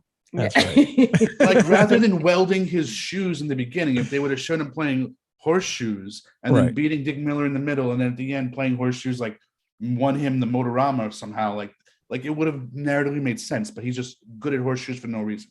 For no reason. It doesn't- Narrative Yeah, makes there's nothing to sense. establish Very that. Sue of interesting horseshoes, term for got this movie, Adam. But anyway, Huh? Yeah. narratively makes sense. That's an interesting term for this movie. But go ahead. Yeah. Okay. But I mean, the scene where he just abandons his kids, that I mean, was the he's just, second most again disturbing another scene. peeing scene in the woods. Yeah, I was just gonna another mention that one, as well. and then they pee in the woods, and then he whispers something to his wife, and they just bounce, and they're out in the car, and the kids are holding hands, looking at each other like, "What the fuck? Where are our parents?" I mean, it just didn't make any sense. So Actually, he says, yeah. because he says he actually actively thinks. He says, "Okay," because he says, "I don't have any money. I'm here with my wife and kids. I only have $100," and the kid's like, "I don't care." So he goes, okay, and he gives him the money. So he was thinking of something. So I don't understand. So I abandoned my kids, and I don't need money. What was that whole thought process that was going on in his head? Didn't make any sense at all. That was something that I was wondering. I said, what was that guy thinking, that if I just get rid of my kids and I don't need money? That was This is actually when I started So to think weird. that maybe all this entire movie was happening in his head, because Dick Miller is basically saying, like, I don't have enough money unless I don't have my kids. And then he plays this weird game where he tells his kids to go pee and then runs around a tree and gets his wife and leaves. And just leaves the kids there, which I thought the kids, when they looked at each other, I thought that was really funny. I thought that was directed really well. It was really good. That was, I have to admit, I will have to say, I agree with that. Yeah, I thought so too. I like that scene. But this is where I thought, like, maybe the things that are happening are playing out because of his projections of, like, his own parents. Right. You know, like, money is an issue. If parents didn't have kids, they wouldn't have money issues. Mhm. And that's where I started to get the inclination, like, maybe this is all dream or something like that. You know, Mhm. As a parent, I could say it's not my child that provides me money issues. It's the fact that I've worked for asshole CEOs that provide me money issues. So well, this is from the mind of a kid whose parents are fighting that may Right. think that he's causing them financial hardship. Yeah. You know, no, that makes sense. It But, makes I mean, sense. that- It does, which once again, as Manny said, does not go with this movie. Yeah, It- that's too much thought for this film. But go ahead. So, like, as a parent, this scene, it hurt me to see that, because I mean, look, I mean, I'm not virtuous at all. I mean, I'm mean. I make no apologies for it, but I could never just abandon my kid like that. I mean, it as a parent, that scene, it bothered me. I actually had to pause it, and I'm like, why would Wayne subject me to this? For torture.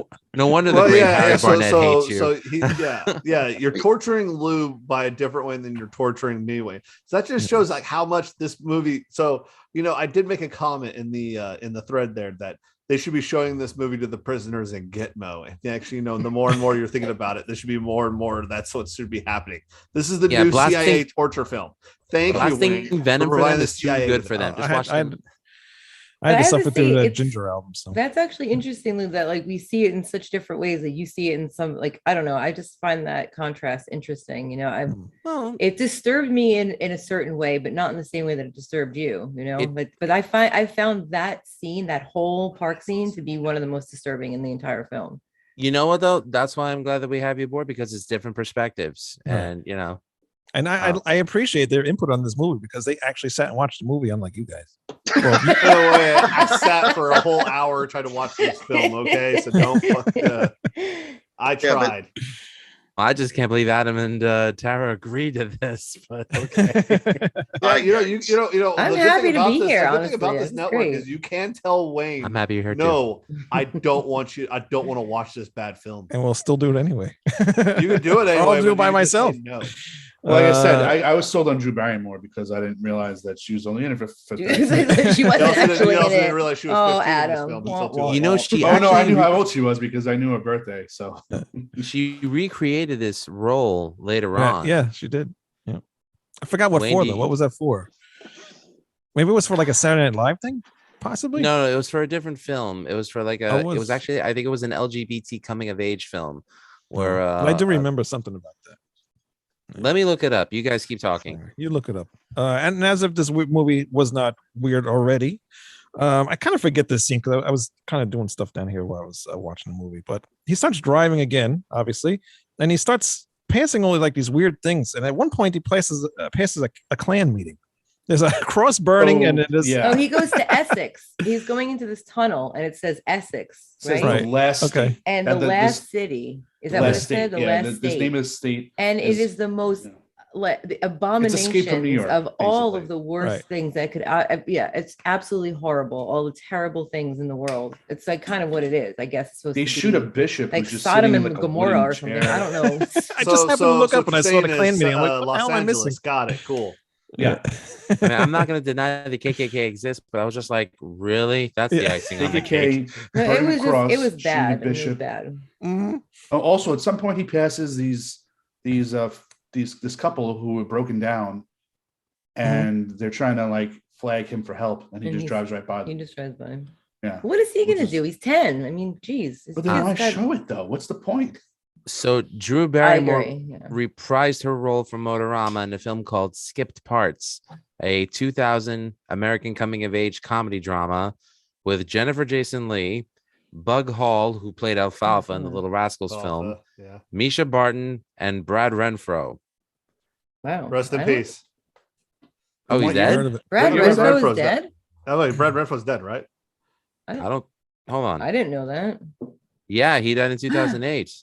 Oh, that's a long time ago. How did I not know that? Huh. Jeez. What year was this movie, Lou? This was 2000. Wow. Which Brad again, no one Renfro ever was heard of the- this film because it was Brad an Renfro independent was the guy film. from Bully, right? That was like the Brad Renfro. Is that what I'm thinking of? Brad Renfro from Bully? Brad Renfro, yes, yeah, well, he was in the Client Sleepers, yeah, yeah. The reason why I know that is because he's from Knoxville, Tennessee, and the band 10 Years. That's his cousin. I did not know he was dead. Oh, that's Jeez. who the song Wasteland's Wasteland was about. written about? Yeah, Oh my god, such a killer song. I love that song. Mhm. Yeah, I've actually been listening to a lot of Slipknot lately. I realize this has nothing to do with Great. the conversation. Yeah, I'm nothing to sorry, do with the movie. Quinn. Let's get over It's to like with this movie. Please, Because shut I'd rather up, talk Lou. about I'll bring Slipknot. it back. Let's Usually it's continue. James that Let's doesn't shut up. Now it's Lou. There you go, Lou. baby. Thank you. I need more fucking whiskey. All right. So then after all He the actually the real shit that he risky now. sees, I think he actually like drives off a cliff or something, right? He That's drives too it, good like for him. into a kind of, but it's Something- like into a dirt. He Right. doesn't. Yeah, it doesn't Yeah. like crash and burn or anything. He It's just like a quarry he crashed something. into. It's like Yeah. sand. Yeah, or, I kind of drifted off from the movie. At But this then he point, runs into his future Runs- self. right, exactly. Okay. And the guy, So I thought this was going to be his future self, except he wasn't wearing an eye patch. I was like, if he was wearing an eye patch, would have been his future self. But the guy had two good eyes. So I was like, it's not his future self. So I don't understand. But apparently it was But- supposed to be his future self. But And when he yeah. gets out of the crash, as Tyra was talking about before, he's got like white hair from the ash or the dirt or something. Well, no, it's not. But it's not though, because he had stubble. You guys didn't notice the stubble he had? He had No. stubble on his face. He had white hair and he had stubble. He's He an old man. actually was older. And then once can I say once he went Yeah, out yeah, the go window, ahead. once he went out the window and he was Okay. falling, he went right back to his old Right, his right. older his old self, his young self. Yeah. His hair Spoiler turned alert, too brown late. again, and he didn't have stubble, and he looked like a little kid. So that's why I think when I was saying it's like, was this all in his head? Was this a dream? Was this fantasy? Getting escapism from his terrible life? I thought that Right. picture on his dashboard was of Stalin, but it was like later on the show, it's like of some dude with like a sombrero or something. But at first, it was just Are you saying that this film was metaphorically communist communist manifesto? propaganda? Yeah, maybe. But I like rewound it. I'm It's like, not. that's It's Stalin. not their film, Lou. It's our film. We will execute the bourgeoisie with Motorama games. Yes. Yes, yes. So, We will unfortunately- cross the proletariat by making them watch this film numerous times. But so that was Nikolai his Volkov is future- prime minister and supreme. Okay, so that was supposed to be his future self, even though he had that's two how good I eyes. took it. Okay. Yeah. Yeah. Yep. Even though they completely forgot that he had an eye patch. Got it. Cool. Right. It doesn't matter. That would have Nothing All right, matters. really? Are we He doing found the IMDb R. groups right now? He Right. found the R at the place that the guy in the car said, "It's just up the road. I know it is," and that's where he found the R. And So that's he exactly was- where he found it. And that's where Yep. he found it. So, It was the last one that guy needed too. If he would have just went a little bit longer, he could have found the R. and apparently I don't know what happened to him, but He died. I know, but why? Like how? What? He just Well, he had blood dripping from his head. He But obviously where- had but something from going what though? Like he didn't crash into anything. There was nothing there. I don't understand why it didn't make Right. sense. And then I was like, Welcome how did he to get his car back on Motorama. the road? And I was like, oh, he's driving that old guy's car who died. I'm like, what do you do with the body? Like he pulled that dead body out of that car. Could have been in the Got trunk. in. Yeah. Then he gets to another gas station, and that deaf guy. Well, who is that guy? I know he's that familiar. is a famous character actor. His name is Erwin Keys. Okay. He's been in a bunch of stuff. The last thing I remember Yeah, him being familiar. in was Black Dynamite, the Michael Jai White film. Oh, okay. Yep. Oh, such a great film. It is a good I one. agree. It's no That's we need to- Motorama, but one of the best films. We ever need made. to discuss that film on Music is Life one day, Wayne. Oh yes, we Wayne. do. James, we could, Wayne, you're no longer welcome on Music is Life. that show is canceled. I don't think it's on anymore, is it? Yeah, you're right. I haven't done an episode in a while. All right. So nothing. he meets the, wait, the deaf. the guy who's dying. You know who that is, right? A dead I'm man? sure he's somebody. There's a It's- lot it's, of people. It's that Charles look- Tyner, and he was in Cool Hand Luke and a bunch of like planes, trains, and automobiles, and all those type of films. So There's he's very so good. many people in this movie that look so familiar from little parts that you've seen, throughout Right. the 80s and 90s or whatever. I recognize them, but I don't know who they are. But the one guy Wayne recognized was the one fondling the safe. No, he wasn't anybody. But it was just made no sense. Why is he fondling the safe? Nothing about this film. Go makes back and sense, watch it. God damn it. Go You're back- right. go back Chris. and The watch rest it. of the Never. movie makes so much sense. Anyway, go. Yeah. So I missed a note earlier that I took before, which is back at the diner where Flea. Okay, yeah. He walks out of frame at one point, and there's like a fat dad and kid fighting over lettuce. Oh, fighting at over the salad bar with lettuce. a tong. Oh, the lettuce are like What was that with the about? with the tongs. They're like, Yeah. it's like it's a salad bar. Just take. You think more. that was like the director? That's what he wanted to happen in that Right. scene? Yeah, they're just like, I'm hey, sure. take some time here, and they're just like, That could have been maybe it was the director and his son. Good enough. Sometimes they put themselves in movies, so you know. Yeah. So he ends up getting the last letter that he needs, and he calls the place that held this whole contest. And what did they say? Blah, blah, blah. I'm trying to Give him the figure out what it runaround. is. Yeah, they gave him the runaround. Yeah, So then pretty he much. ends up driving to this place to go and talk to these people. And this is where what's her name? What the hell's that woman's name? The woman was at the desk. Miss Lobotomy, whatever her name Oh, is. she was the No, she was a- secretary from Moonlighting, right? Right. Yes, Yeah. Alice Beasley, right. Yeah. Yeah. Yep. So then we see her, and then he goes upstairs, and the woman tells him that the game was basically a scam.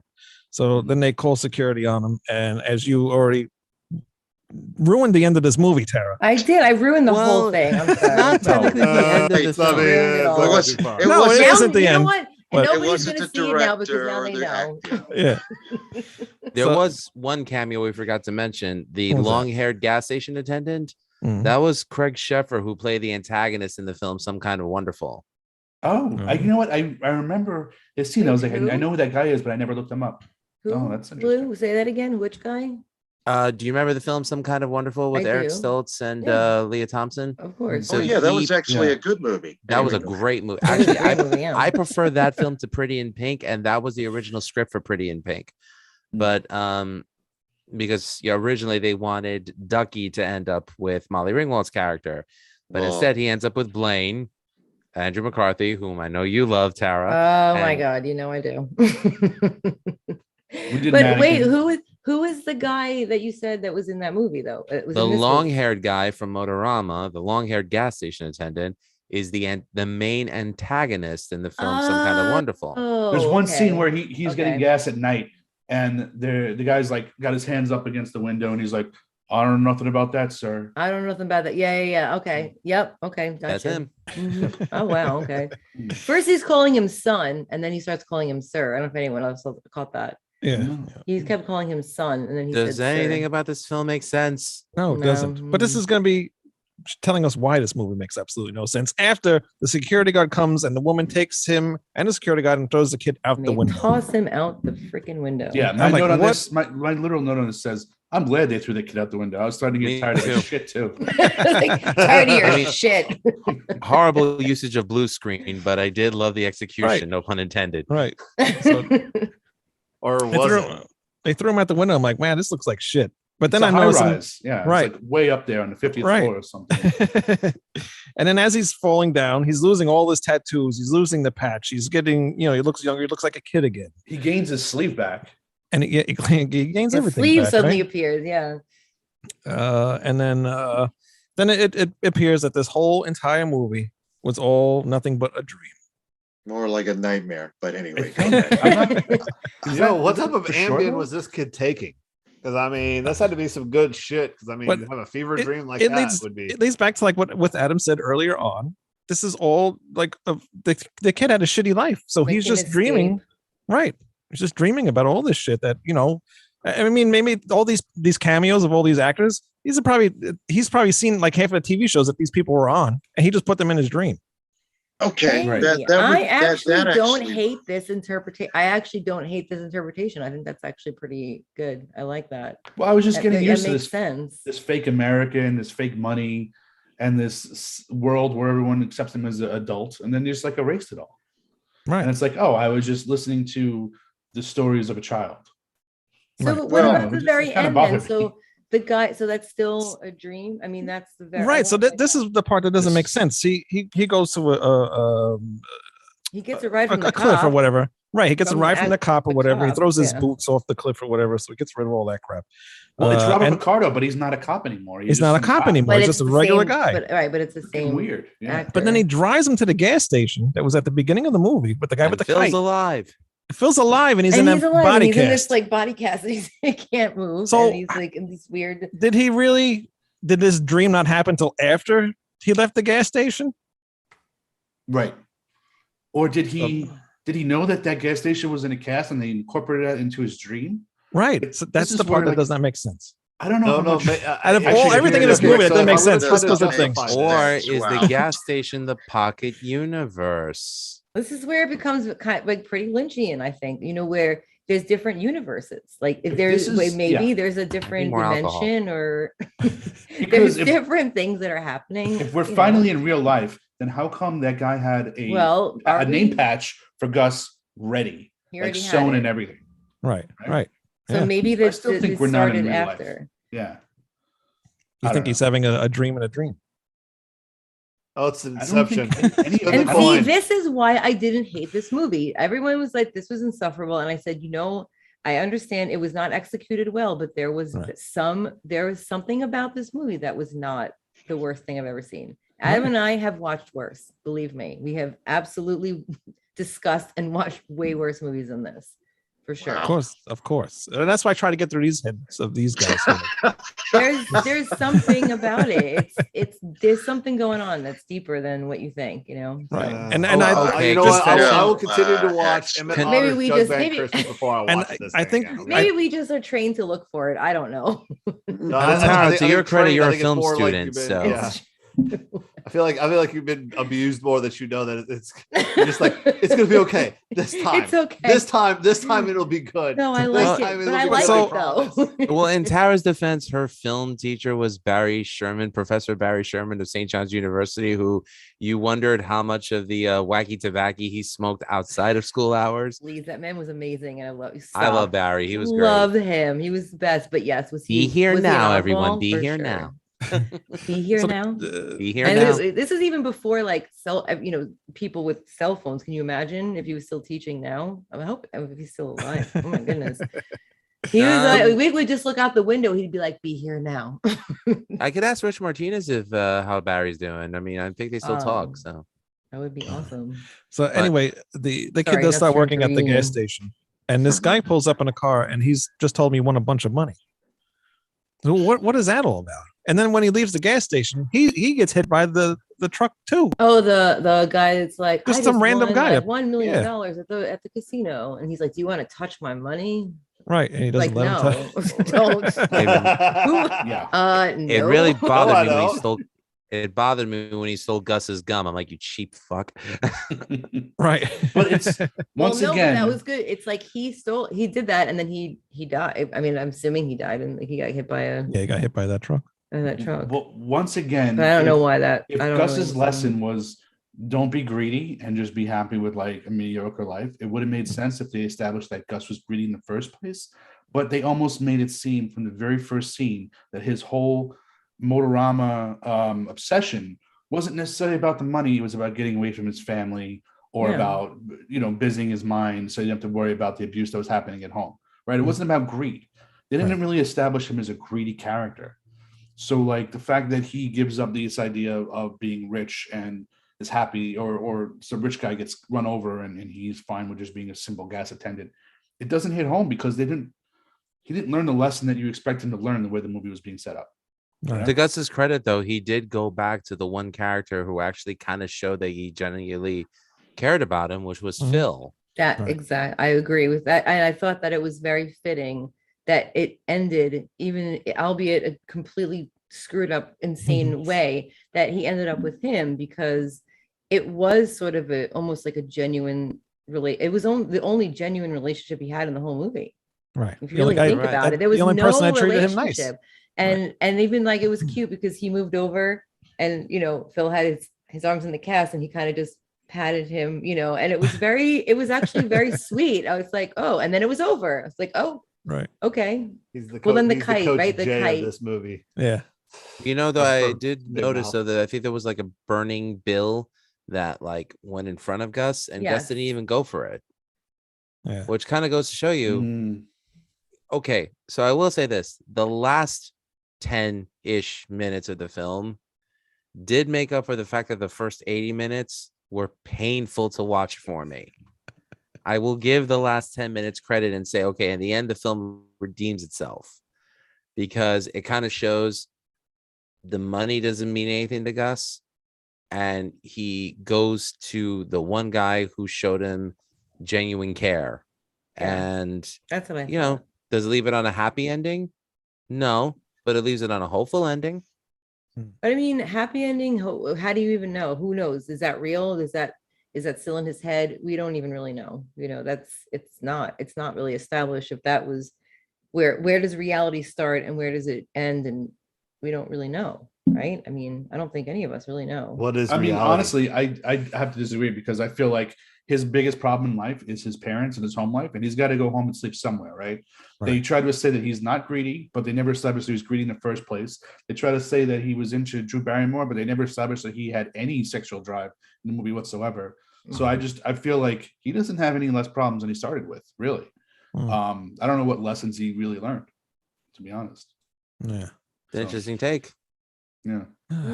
Well, you brought us I a think lot Adam, of good. What's that? I think Adam's take on the film is a lot deeper and better than think the so, actual too. film itself.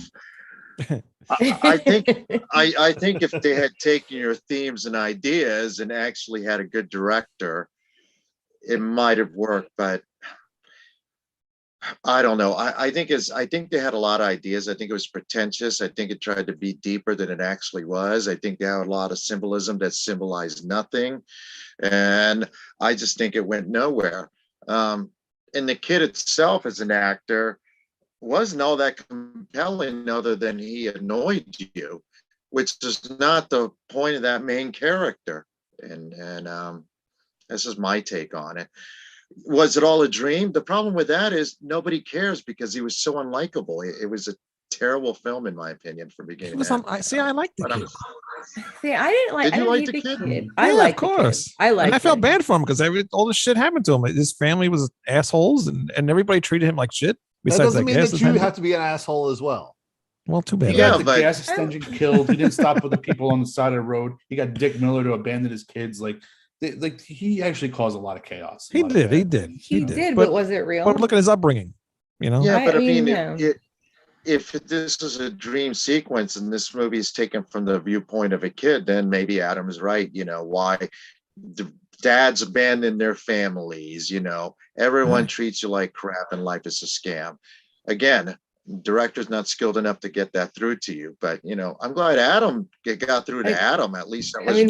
Motorama was maybe like Motorama was basically like Well, life. let me The just whole say that. thing is just bullshit. It's a big scam, and like you're never, you're not going to win. There you go. See, there's a lot You're of not deep meanings in gonna these win. two. I'm glad these That's two depressing, finally. Tara. That's depressing. No, it's I not. am glad. I'm not I'm saying glad that's what these I two are think. here. Well, Talk because- about the movie. Manny, Because- thank you for thinking I understand this movie, but I don't. Like, I have no idea what happened. It sounds like you do. No, but I know we a better grip on literally- it than most of us, because I mean, No. at least Honestly, you're able to sit through it. we literally watch like terrible movies and we try to find meaning in them. And obviously Adam's very good at it. I'm not taking credit for that. I'm saying, but we do this a lot. And Adam is always like, well, maybe it's like this, and maybe it meant that. I'm like, yeah, you're probably right. I mean, I went to school for film, and I'm like, I don't know. Like this shit was stupid. No, By but the you way, like spoiler a lot alert, of Tara movies. was in my student film, and I never got to go anywhere with it because somehow we missed the copyright, and well, Mars Starburst ended up having a Korean Scotsman as their spokesperson at one point. It's a fact. So I never got to do anything with the film. So right now it's like on the shelf, never to be watched by anybody ever. So Aw. Well, maybe Tara we was can put it- wonderful in But it. Tara's like very much into the abstract, into the Lynchian stuff, into the stuff that isn't grounded in reality, and like I can't deal with that. Like I need things to make sense. I try to make sense of things that sometimes are supposed to be artistic. I like those. I like those kind of movies too. Not all the time. Like I'm not a big David Lynch fan, I hate to say, but I kind of like that too when the director kind of leaves it into your imagination. When you mentioned There's a way dream to do sequence, it. yeah, There's a way to do it. I understand. There's a way Yeah. to do it, and there's a way to not do it. And this movie is basically a lesson in the way not to do it. yeah. When Adam mentioned that this could be a dream sequence, it reminded me. This film did not remind me of this, but it reminded me of the Joker film only because if you know anything about the character, get to the Nerdville of the Joker, the character, that character in the comic book has no identity. Nobody knows anything about him, So in that movie, I always wondered, is this actually happening or is this all in that character's head? To me, that's skillfully done, So good. Yeah, that to me is skillfully done. So if you're a person who doesn't want to read that deep into it, you can just look at it as a linear story. Or you can go, are these events really happening? Did he go on a talk show? Did he murder someone? Or is this all in his head? Because in reality, the character Joker has no identity. And this movie, what we have established is the kid has had a horrible life from the very beginning. And he's involved in this game that turns out to be a scam. And like you said, if it's taken from a kid's point of view, the movie makes a little bit more sense than if it's just a movie, Right. But it's still, in my opinion, just not that well executed. Right. And But he that's wants to the be problem. treated like an adult. That's why maybe everybody's treating him like he's not 10 Right. because doesn't want to be treated like a kid. They're treating Well, him if like an it's adult. taken from his point of view, then that makes sense that everyone sees him as Right. adult because in his own world, that's how he sees himself, even though he's only 12. Yeah. Right. But Yeah, I had but I think we're trouble giving- separating reality with this one, but I'm also not very big into abstract. Like everyone loved Neon Demon. I hated it. I actually refer to Motorama as like Neon Demon-esque, where it doesn't make any a lick of sense. I like but- Velvet Buzzsaw though. Yeah. I- But yeah, that is just like those type of movies, like A Cure for Wellness and stuff like that, where there's supposed to be like this big mystery going on. I couldn't get into this movie at all, and then it being poorly made just made it worse for me. I just was like, I gotta punch out. Yeah. I actually refer to this film as if David Lynch and John Waters gave birth to an abortion. That's the best way I could explain it. However, Wow. however, I preface this by saying, hearing the perspectives of everyone in this chat room right now has kind of altered my opinion on it. I'm not gonna lie. Is it a good film? No, but is it a film that the last 10 minutes makes up for the first 80 minutes? Kind of. I still can't shake off the first 80 minutes, not by a long shot. But I think, Wayne, I don't hate it as much as I originally did until, now that we've discussed it. Yeah, see, it's not a bad movie. See, I love that. Don't hate go it, with the Wayne. crowd, Lou. Hate it still. Come on. I'll still never, hate- because I'll never because- watch it again. But I mean, I'm glad that Right, it's I not- was. yeah, I'm glad it's not that something I you're gonna ever had go to- back I to. was forced to watch it forced. Here's the thing. Initially, after I watched this film, I mean, I was depressed after watching it. When I watch a movie, I want to enjoy it, not slit my wrists. And I love that's, feeling miserable after watching what things like this. I know, Wayne. That's what you host Red Star Review. Anyways, that's why you're so happily Finest. married, Wayne. You're so miserable in life. but I mean, That's- that's what that's- depressing anime is for. So if the That's moral of several the movies story is, that Tara has shown me where she's like, "Did you like the movie?" I go, "No, it made me want to kill myself." I mean, look, Those if are the the best ones, though. if the moral of the story is that money can't buy you happiness, then fine, good takeaway. But if it's follow your dreams, then I'd kindly like to say to the dreamers of the world to kindly go fuck yourselves. Well, to me, I look that's at it this way. I look at it as if the director was trying to say something and I didn't understand, then I hope one day to understand it. But if he was just trying to emulate other directors and other screenwriters who were trying to have a point of view, because that's how it came up to me. It came up to me as more emulation than sincerity. Yeah, And maybe I don't understand it. Maybe if I ever find a way to converse with the director or the writer and he explains it to me in a way that makes sense, then maybe I would do appreciation. But to me, it just seemed like a lot of emulation of other directors like David Lynch, where they were being weird for the sake of being weird. Right. And that's what turned me off, really. Yeah. I don't I mean I like Jackson Pollock, the painter. I don't understand it. I just know it speaks to me. And this movie didn't speak to me. I'm not going to sit there and pretend I understand what Pollock meant or read into the dripping of drip paint. I just know it speaks to me. And sometimes a movie doesn't have to make sense to me, or a piece of art or even a piece of music or whatever. But this certainly did not speak to me in any way. I just looked at it as an artistic failure, which is fine. Everyone's allowed that. You make a song, not every song is going to be perfect. But I just felt it was so pretentious. Like, look what I'm trying to do. Look what I'm trying to convey. And I don't think it conveyed anything. Like the point, was it you, Wayne, that brought it up, where they drive by the KKK rally? Yeah. What was the point of that? I mean, what that racism exists? KK like burning crosses, Well, or there's like Tara said, because they were going into another state and it was like a bad state or something, It right? was Yeah, like, I mean, I or said it something. was. I said it was like Sodom and Gomorrah. It was like the worst Yeah. possible things that you could Right. possibly have I'm everywhere. It was the junkies and rapists and Sadomasochists. sadomas, Right. and just like awful things. Well, not that sadomasochism. I can't say that. I want to say that's terrible. That's a choice. That's a choice. But I mean, like, All right, don't get KKK too is obviously personal there, bad. Tara. That's what I'm I think saying. it's something. Don't divulge anything you don't want to divulge. Yeah, exactly. I'm not Tara. saying that. I'm just saying that it was very bad things that were happening in this place. Awful Tara, did things. you hang out at Albion Bat Cave when you lived in New York City? That's all I'm gonna ask. No, just kidding. I don't even know what that is. But Okay, never mind. I mean, She's maybe innocent. I don't know. She's It sounds innocent, like guys. fun. When was Very it? good, very good. Well, nice way to get out of that. All right. Oh, didn't you see when they walked into Meatloaf's place? There was a pig with like Yes. leather With, like, collar and leather, studs. yeah. And, yeah. The pig had a tattoo on it. I was I like, what? did, The, yeah. I hope that was drawn. Oh, it was just a Of tattoo course shop in the it back, so. was. Oh yeah, no, Meatloaf did it actually. Well, they tattoo Somebody had artists to do practice on off something. Pig That's skin, how- so right. yeah, they do that in real life. But Is that how Meatloaf was paid? He got the pig. I love Meatloaf, but did you ever see the movie Roadie? He wasn't that picky about some of his film roles. We'll just leave it at that. No. Hey, let's not forget one of his Sure. greatest roles was in Wayne's World, where he talked about the shit Beatles. Mhm. So Beatles, actually, what are they like? Spice we're Girls. bashing the director in this. Do you know who what movie the director also is associate producer on? No. A 80s film that you guys are probably going to cover, The Stuff. The stuff. I The saw the stuff. stuff. The horror movie. Oh Stuff. my Yes, goodness. The I Stuff. saw this stuff. That's the one with the rich people. Yes, And they get, that's the movie's fucking Barry Stills. He ridiculous. was he was Oh an my associate goodness. producer of that. Wow. Okay. Yeah, but he didn't direct it, so he just didn't Oh, of course put money not. out. I'm not Yeah. surprised. I'm kind of not surprised though. That movie's okay. We need Well- to do the stuff. Wait, what year did that come out? 1985. All right, Adam. Adam, What?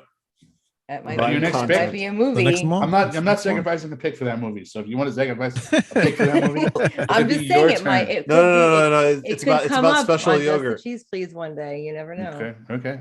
It's about yogurt. It's What? well, it's like a food source. No, Oh. it is, but it's really gross and stupid and ridiculous. It's kind of horror, but it's so stupid that it can't be horror. It's not really horror. I think it's on Shudder, Wayne. In case you still have my It is. username. I still That's where I have saw it. It's on Demoni. Shudder. I saw it. Demoni. Let's just remember though the context, the differences between the writer, the producer, and the director. The director makes the film in his vision, but the writer is the one who sets the precedent for what they want the film to essentially be. Now, just remember the writer and the director don't always meet eye to eye. The producer that's is just the true. one who makes sure that it gets done. It gets done But- within budget. So And does- shockingly, the guy who wrote this also wrote After Hours. Which is a great dark little film from I don't know that Scorsese. movie. And Vampire's Kiss. But go look up the writer's Wikipedia page and look at the picture they have on his Wikipedia page because I think it explains a lot. Well, What's Wait, his name? who are we looking up? It's like Joe Minion, I think. Joseph Min. Oh, Joseph Joe Minion. Minion, yeah. Okay, that was the. Was Oh that the- yeah. So on the cheese factor, I'd have to give this a 10 out of 10. As a film, I'd have to give it 5 out of 10. Okay, you want to do the numbers? all Why right. not? Oh wait, are we yeah. doing our thing? Oh, you can. Oh. Did, Hey, you, listen, did you get it? even Because though this this- is. Go Even ahead. though With this what? is a Rat Salad review episode, we do have the awesome people from Just Cheese Please on here. So Yeah, and might if as you well have the keep it. numbers, please Yeah, go ahead what's- and do it. 'cause Well, I what didn't are the do that. numbers? What do you guys? so there's judge cheese on? factor and your rating. So cheese factor. Okay. Yeah, how cheese from on a scale of 1 to 10, how cheesy you find the film and how you find the film on a scale of 1 to 10. All right. I'll let Wayne go first. Oh, Yeah, I'm let me go gonna first. let's get the good scores out of the way first. Wayne. Yeah, go ahead, It's a Wayne. 10 from me on everything. No, cheesy. All right, it's an 8 for being cheesy. And what was the other score? What was the other score for? Just Just your- enjoyability. your- just yeah. your- Oh, enjoy overall. business. Yeah, I actually that's what like I this mean. movie, so I'm going to give it an 8. I like it. Wow. I like this Wow. movie. I like it. This is the third or fourth time I've watched it. Yeah. Fair. My condolences. And you don't. And Wayne, and you now, don't even. and now having them on the show and explaining some of the things more in detail, it even makes more sense to me. And I like it. He's even gonna watch more. it again. He's gonna torture his wife. I'm with gonna. it. Yeah, my wife watched this already. She didn't like it. Either. Maybe I'll have my son watch it. No, I don't won't do that. Don't to don't him. do that to the kid. Don't do that. Paul's to him. only I'm Just kidding. four. I'm kidding. 5. I'm kidding. Adam, let do you him want to watch go this. next or should I go? Yeah, I'll go. Tara, you go. Yeah, no, I'll go. So I'm gonna give it. I'm actually only gonna give it maybe like a 6 on the cheesy factor. It is definitely cheesy, but not in the cheesy way that I feel, which is a forthcoming episode, by the way, with us. Like, what is cheesy? It's cheesy and it's ridiculous, but it's more kind of sad than it is cheesy. Mm. So I wouldn't consider this like a cheesy movie. And I'll probably give it I'm gonna like a 7. I didn't hate it. I didn't think it is bad. It is there's a lot of execution problems, there's a lot of acting problems, there's a lot of continuity problems, but there's something endearing about it. And I can't hate it. So yeah, that's my score. Cool. Adam. For me, I actually didn't find this movie that cheesy. I think that KKK, child abandonment, That's it's yeah. cursing. Not Maybe I really gave it cheesy things in my What's your opinion. number? So I'm gonna give this a 4 on the cheesy scale, and I'm gonna give this a 3 on the enjoyability scale. I just was not. I'm glad I saw it. You know, Yeah. I Yes. gave it a feel like- higher rating than he did, Wayne. I feel like I'm going to be comparing a lot of bad movies to this movie in the future. So this is going to Ooh, become so a it's the new blueprint. Thanks, Wayne. stick for me. You're welcome. It's Yeah, the I'm floor. gonna give it- I'm Congratulations. going to give it a You found the 4 for floor. cheesy and a 3 for enjoyability for sure. Very cool. Well, James. All right. Well, for 0. cheesy Do factor, we need I- to ask? no. You're not. Well, you're gonna get a review, but it's gonna be a little different than what you guys are giving numbers wise. I give the cheesy factor a block of government cheese, and I give the execution enjoyability of the film rotten government cheese. Okay. Lou. I just said I give the film a 5 out of 10. Oh, did you? You were the first one. All right, sorry, I wasn't listening to you. But in terms of cheesy factor, Shocker. News flash. this is not the first time Wayne's completely ignored what I've already said, for the record. Were you on mute when you said it? Because I heard nothing. You never listen to me he was anyway. the first person to say it, so you weren't listening. I'm so don't muted matter. to you. Yes. I swear to God, it's like I'm in a marriage with this schmuck. I mean, like, he doesn't listen to a word I say. I could complain till I'm blue in the face. He never gives me any attention. Can somebody please cut me off, because the whiskey's really affecting me right now? No, actually, I want him to keep going. I like this. Is Lou My still here? favorite color is blue, and what? I think Lou froze again. What? Did he say? Your mama. Anyway, Manny. All right, man. All right. I didn't find it cheesy, so I'll give it a 3 for cheese, and I'll give it a 1 for enjoyability because it was shit. I hate it. I like your succinctness, Manny. I really appreciate that. Oh, I hated it. It I was probably gave it awful. too high of a cheesy rating, but some of the cameos were cheesy though. You know, you had Meatloaf being he was cheesy. That's the Well, yeah, that part was True. cheesy, Yeah, but that's true. I think all the again, cameos were cheesy. a better director, whatever, would have made a better film, and I just think it was shitty. It's all right. It's okay. At least me and Tara enjoyed it. That's all that matters. gave it a 5 out of 10. Enjoy is a really. He didn't, yeah, Lou didn't hate I it. don't like Enjoy. At least you I gave it a Enjoy 7. You were at least is a- closer the than last anybody 10 else. minutes I made up for just the didn't first want to 80. murder you like everyone else. That's all right. did. It's okay. You can, That's I'm all. glad that there. Whoa. Murder is a hard thing. Maybe a mild beating. You Oh, know. okay. No, I'm- Well, I didn't want to even do that. So. I know. Tara, just be seriousness, glad he didn't make you sit through 18 Halloween albums in a row. That's all I'm gonna say. We could do it Cease and again. assist. we can Cease do and it. assist. In all Well, I can seriousness, I'm also glad say I Tara- can also opt out of that. Be like, no, thank you. Well, I'm Fortunately, very I glad. did make Tara sit through her top 10 favorite Genesis songs, which was a great episode. Thank you.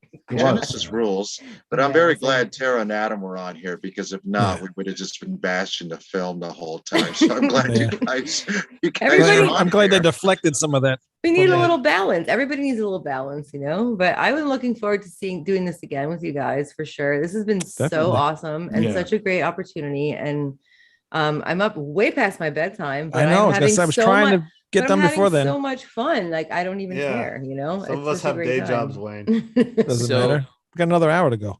What, Lou? And I was gonna say, so little backstory. So first of all, Oh, I just want to say, Christ. no, I just want to say, if this were a glass bottle, I'd break it over your fucking skull. That's all I'm gonna say. Anyways, I love it. Lou Um, doing the Irish goodbye. Let's go. no, it's not an Irish goodbye. I really want to put over Just the Cheese, Please podcast over. First of all, Adam, this is my first time meeting you. I love the work that you do with Tara. I think it's great. When I first started the podcast, and I first started Tara was doing the podcast. I think you guys have great chemistry. I love what you guys do. And I've already mentioned it to Tara, but I want to mention it to you as well. I'd love to have you on Music is Live podcast. So the three of us and my partner Denise Escobar, we could discuss our top 10 favorite 80s soundtracks.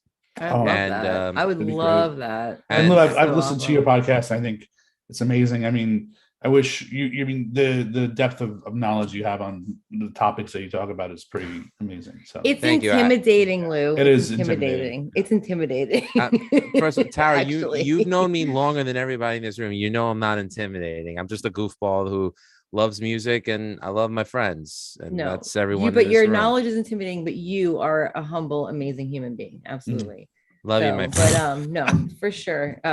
Wayne does not agree. Well, Wayne I don't kissed know my Wayne, black so I ass. might I Anyways. could change my opinion of you real quick, though. You know. That's all right. But, Everybody else does. I'm very happy for the fact that Adam and Tara have invited me to their podcast so I could discuss one of my all-time favorite 80s films, The Toxic Avenger. Mm. Oh, So- finally, you get to do it. So when that episode comes out, I'm really going to Sorry. be excited for it. But Adam, when I heard this podcast, I said, you know what, this belongs on Rat Style Review. And I know there was a hiatus between your last episode and once you did Weekend at Bernie's. I'm glad you guys are back together, and I'm glad you guys are on this network. Tara, you know me. I think the world of you. Oh. I mean, friends for over 20 years, and to be on the same network with you it's a blessing. I love you, my friend. No, And this it's- episode is brought to you by Fireball because I'm shit-faced Please, humbly right please now. do. I would love more So- Buffalo Trace whiskey. Please, for the love of God, I Buffalo love Trace, say it. this. But Wayne, thank you You're so right. much for this. Like seriously, it's been great No problem. being on here, and I appreciate it. And all of you guys, it's so nice meeting you. And I really hope I see you guys again. Because Yes, we will definitely have to do this again. I'm been not a huge fun. movie watcher, and just watching this movie, even though I know everybody doesn't like it too much, it's still fun to watch movies, because I don't do that very often. And So. you know what? Well, we're here. So And Well, maybe we'd next love to time have- I'll let you guys pick a movie and we'll do a better one. We would love to have I each- bet. Well, the whole point is to not really do a better Yeah. one, though, isn't it? Isn't that kind of Well, it is true. I'm You gonna go can't watch get really Night any at the better than Opera after Motorama. this, because I need to have a palate cleanser. And me and Liv already talked about palate cleansers. Well, I'm actually gonna watch. we would good love movie. to have each of you in turn on Just the Cheese, please. And honestly, if you have it a would be particular awesome. movie that you want to do, please let us know. And Oh, you're gonna let Yeah, me pick another one? Motorama too. Wayne's not allowed. Electric Boogaloo.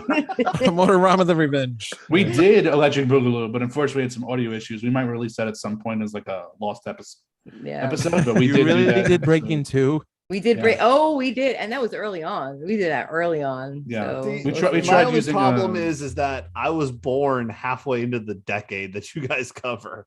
Yeah, that's true. Oh, I'm the oldest you. one here. This sucks. So I feel blessed though to have been brought up in Astoria, Queens, because whoever watched the film The Last Dragon over here? I Okay, got do you That's remember another one. Glow, baby. we talked about doing, but it was 2020, and we decided it probably wasn't a good era Well, to do that Well, episode. part of that yeah. film was That's- filmed that was in part of Whitestone, it. Queens at Super Amusements, the old Jeez, I amusement haven't park heard that one that's- before. that is currently, well, it's no longer there, but What is there now? What is that now?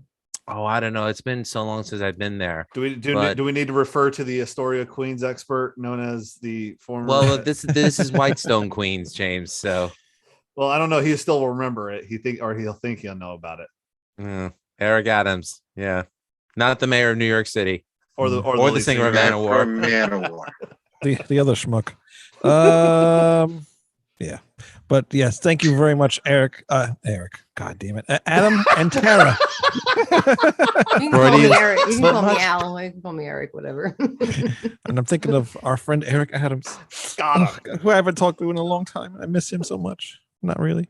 But thank you, Adam and Tara, for coming on the show from Just the Cheese Please podcast, who is they are now on our network. So please check them on our podcast. Actually, you guys don't do video, so you're only on the podcast version for now. For right I don't now, know if you guys are gonna do. We're gonna with him about transitioning. We have an idea about transitioning, but we're right Yeah. now. As for right now, it's just audio. That's a very Just thought- expensive surgical procedure. I'd hope you'd look into it. Listen, if you guys need help with editing video, I'd be happy to help you out. So Great. You could wait till after I'm done talking, Lou, Appreciate and then that. you can talk about that after the show is off the air on You know, YouTube. or and we can can talk end about maybe doing a new Are you show, talking, Wayne? on Rat Salad Review Network or this. What was I going to say? Where can they find your show? Just the Cheese, please. We're on all the major networks: Spotify, Apple Podcasts, iHeartRadio, or at justthecheesepodcast.com. Just these podcasts, yeah. Right, and we also have a Facebook page. Facebook, yep. So yeah, just search Basically Just the Cheese, anywhere. please. Yeah, you should be able Just to find search us. for it. You'll find us Or anywhere. at ratsaladreview.com, right? Yeah, and you have a website too, right?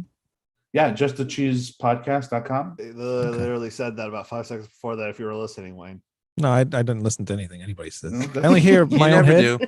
and then that's it. The buzzing right in their head. And plus, I got Drew Barrymore behind me, so I can't think. Although Yeah, she's as a 15 years old. 15-year-old, She's you- 15-year-old, 15-year-old, Wayne. 15-year-olds, dude. No. Hey, Well, Chris on Hansen, behalf of ask, us ask cheesers here, I have to say, thank you so much for this. This was a great opportunity, and this is my first. This is my first live. I'm sure many people will be like, "Yeah, that's Probably obvious. the last. Yeah, I'm sure that's obvious. You're live now, and I have no idea what's going on. I don't know what to do. So, It's all right. but it's been really fun, and I've enjoyed this, and I've really enjoyed talking to all of you guys and meeting everybody. So, Likewise. Yeah, and thank you, Wayne, for Likewise. having us on. Thank you Thank so you, much. Wayne. No problem. Thank you, And Lou. you Thank guys will James. Definitely come Manny. on again, and yeah. maybe we'll do like a music show. I don't know how much of music fans you are, but maybe you guys can join on the music Okay, episode. You'd be surprised. yeah. Yeah. All right, we'll have to talk about that then. Yeah. Lou, anything you want to talk about with your show? Music is Life. I've been yes. Currently I'm updating my website. I'm gonna create a new- Finally, doesn't look like a GeoCity site anymore. Let's go. What else? Wow. Sorry. Let That the was- chopper Rip Oh your my head God. off and Not shit down your nice, throat, Wayne. man. I swear to God. I'm gonna be updating the website. What's the right other now. Angel There's- Fire? Is it an Angel Fire? Is that still around? Wayne? Go. Are Come you on, I'm done? tired. I'm By tired. the way, I'm looking at the Just the Cheese and Ishtar. Oh my God. And Zap Over the Top. Oh Lord. I'll have to sing. Oh yeah, You I'll have gotta to sit. listen. I mean, we've it's got a No, lot of good I ones just coming Let's up. go. Let's go, baby. I just subscribed to it. Oh, So. thank you. I think Howard the welcome. Duck is coming up. compelling next week. stuff, Manny. By Compelling. the way, Yeah, Howard the Duck. Over the Top had an action figure line that is the worst action figure line in history. I'm not making that up. Look it up on YouTube. Wow, Really? really? Is it Stallone on steroids as he normally is, or It's like Oh, Stretch Armstrong and like Oh, Mike. if it Yeah. only was that cool, gentlemen, but no. No. I was like the figures look like Stretch Armstrong, but they're like solid form. They look like they were made by the guy who directed this movie we just watched. All right. Finish, Lou? But to answer, yeah, to we've answer got, your we've got question, Howard Wayne, the Duck, and we've got Xanadu coming up. Which actually have got like a dozen or more episodes in the can ready to. All right, I think Lou needs to talk about his. I can Go wait. ahead, It's Lou. cool. No, it's okay, Listen, go you ahead. and Adam are the guests, so you guys take precedence. It's fine. Go No, for it. please. All right, go ahead. Tomorrow, So what they do I'm is they actually- do is 80 You movies. fucking cocksucker! I swear to God. I'm sorry. No You guys are disrespect to my such assholes. LGBT I friends. love it, but you guys are such assholes. We all love each other on honestly, here. I love Wayne because he's the first guy that gave my podcast a chance. He wanted it on Rassau Review. So Not anymore. anything, so anything we it's over. shut up. Anyway, anything we say is always in good fun. Tomorrow I'm actually going to be interviewing Mr. John Brennan. Now, Oh, cool. those of you who don't know who he is, basically he is he's produced films for Troma, who made The Toxic Avenger, who I'm going to be discussing with Tara and Adam on Just a Cheese Please. So he produced the last two films, Return to Nukem High and Return to Nukem High, aka Volume 2, and he produced their latest film, which is called Shakespeare's Shitstorm, which is their satire of The Tempest by Shakespeare. Oh, Adam. That sounds like And, something you like. John is actually the music director and one of the producers on the Joe Bob Briggs show, The Last Drive-In on Shudder. Oh. And the funny thing is, though, Adam actually went to Chaminade with a bunch of my friends from St. John's. And when we met, we started talking about friends of ours from, Chaminade, St. John's. And then we hit it off. And I actually ran into him at the Clutch concert that was at the Paramount in Huntington a couple of months ago. And he said he would love to be on the podcast. So I'm going to be interviewing him tomorrow. So he's going to be my first new episode for 2022. Awesome. Wow, it's awesome. Yeah. Wayne, I was wake at the the fuck Paramount. up. I saw. Get the fuck up. Fantastic. I saw Squeeze at the Paramount a few years ago. They were great. Very cool. Yeah. Very cool. Oh, Squeeze is great. Actually, Glenn Tilbrook played Wayne. Wake up. I was gonna Huh? say, is Wayne sleeping? Wayne's being a Are dick you right done? now. He's That's doing a- ass at the moment. underrated Shit on us. guitarist. I thought I that's know, what you shit were on us. doing. Like No, he thinks forget- this is going to be help her. Songwriter, singer, underrated guitarist as far as his style of soloing goes. I've always been impressed by him. Glenn Tilbrook. Yeah. You know, the funny thing is, I was at the Jersey Shore a couple of years ago, and we went to one of the bars there, and Glenn Tilbrook was actually playing after we had left the Jersey Shore. So we never got the same. Everyone's leaving. So is that how you scare people away? Did you talk about the band Squeeze? Yeah, squeeze is the repellent, buddy. Squeeze I is like amazing. Tempted by I the don't Fruit care. of Another. That's a good song. Did you see Snooki? I did not see Snooki. We were not in Seaside Heights. We were in Asbury Oh. Park. Oh, okay. That's a shame. Well, no, I'm glad I didn't see Snooki because I like to keep my food in my stomach rather than exert it through forced Hey, vomiting. does Asbury Park have a statue to the great Bam Bam Bigelow? No, They did not, that's- but actually, when I was there, I did visit the Asbury Park Convention Center, Okay. and it's open to the public to view. Hmm. So that was pretty cool. But and no, I didn't meet Joey Janela either. Oh no, we don't talk about that one. Oh, really? All Not right. a Joey Janela fan? Are you shocked to hear about that? Not if All right, since let's you're end not the an show. engaged fan. I'm not shocked to hear that you're not a Joey Janela fan. So But Wayne, I really want to thank you for having us on tonight. You're So awesome. actually, I want to talk More than to this welcome and to maybe always hear come this back on again, from man. maybe like the the 5 people watching this at this moment. But Actually, there's only nobody actually. But go ahead. that was the joke. Just go with it, buddy. Whoever's going to be hearing this later on, I'm going to be Probably starting a college foot. I'm going to start doing a college sports show. Oh, Start doing a God. podcast. Get off this show. Yeah, good. Mhm. No. Shut up, Wayne. And if anybody wants to do it, anybody wants to talk about it or anything about the show, I'd be more than happy to do it. I can I specify mostly in SEC college sports because, well, obviously being a Tennessee fan and going to the University of Tennessee, I follow more Southeastern Conference. But if anybody else has anything else, talks about college, even like St. John's and their one basketball program, I'd be more than happy to do it because I Wayne, you made a comment and it hit to the bone, but it's right. I need to get back. See, to I'm trying to motivate you. Because you are good at because- podcasting, and Yeah. I like because you are good at doing podcasts. You're very talkative and you're good at this shit. I'm a It's motor James, mouth, to exactly. your credit, Right. James, I actually said that I think any radio station in the Knoxville, Tennessee area should hire you exactly. because Yes. you're a great speaker. So. And somebody is watching the show, and it's I can't pronounce Gingolo. He's been on the show a couple times, but he says Vols are garbage. Well, you know what? He could say that. And you know what? In football sense, they What's haven't that? been that great. So he's not entirely not too bad. incorrect. So wait, I'm way behind on this. They got rid of BCS, right? Yeah, Yes, it's gone. it's a college football playoff now. Okay, all right. But actually, my favorite part of the season is after the football season's over and it's into recruiting season and the transfer portal now, because every Well, player now that's- has a one-time transfer. So now it's turned into, and especially with the name and likeness deal, it's pretty much turned into the Wild West of free agency, like the NFL. And It's like off season in Madden, right? And like the off season. yeah, except do the we don't draft use that and word free- off season here. It's recruiting season. It's no there's no such thing as off season in college football. You know, the funny thing is when Tara and I were students at St. John's University, we did have a football team, but I think we were the worst in the conference. So because of that, they cut funding for the football team. So by the time that we were sophomores, the juniors, the football team was done. No, we were the worst, but we had like one of the best basketball teams. So Yeah. I mean, This it is had to true. be Mike up there. Jarvis was coach. Mike Jarvis was the coach. Yep. Was mhm. that when oh god, who was the one good player from the Was the it NBA? Jordan's like nephew on that team or something? Ron Artest. Well, Meta World Peace was one of them, but wasn't there another one? There was Marcus Isn't he- Hatton. who? Hatton was Hat. Yeah. Yeah, he was a good one. Tara, do you know that Marcus Hatton, every time he hit a dunk and I was holding the camera for TV Club, he fell on me every time? I did not.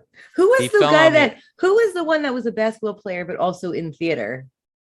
And they told him that he had to quit theater because he was focusing too much on that. We I had don't we know, had a but guy I, that was on the basketball team that was also in the theater group, and they were like, if the basketball team was like, you have to quit theater because you're spending too much time and you're not concentrating enough on basketball. I'm Well, not that's- sure. The only other basketball player that I knew of at St. John's when we were students was Jonathan Scheinman. I think that was him, Scheinman. But I don't remember him being in theater where we were both in jazz band together. He was in. I'm pretty sure he was in theater. No, that sounds like the plot of an 80s movie. Right? The jock who wants to do theater. The All right, job was Tara, when we theater, write the the best was script. like, it's like right. Sorry, all right, so Lou, yeah, let's do and it. I definitely have to Let's talk go. Vision Quest with you guys because I love wrestling movies. Mhm. So it's got to happen. Yeah, well, I'm still alive, we so- did No Holds Barred, but I wanted to do Suburban Commando, but I think that's too soon. No. I'm That's talking 91 I'm though. talking amateur wrestling, not pro. Even though I love Oh. pro wrestling. Okay, all right. But I'm gonna I'm- suggest Mr. Nanny, but that's in the 90s too. That's 93. That's Yeah. 93. Yeah. Late. But it does have the great It's late like Sherman 90. Hemsley. I feel like we would actually be able to.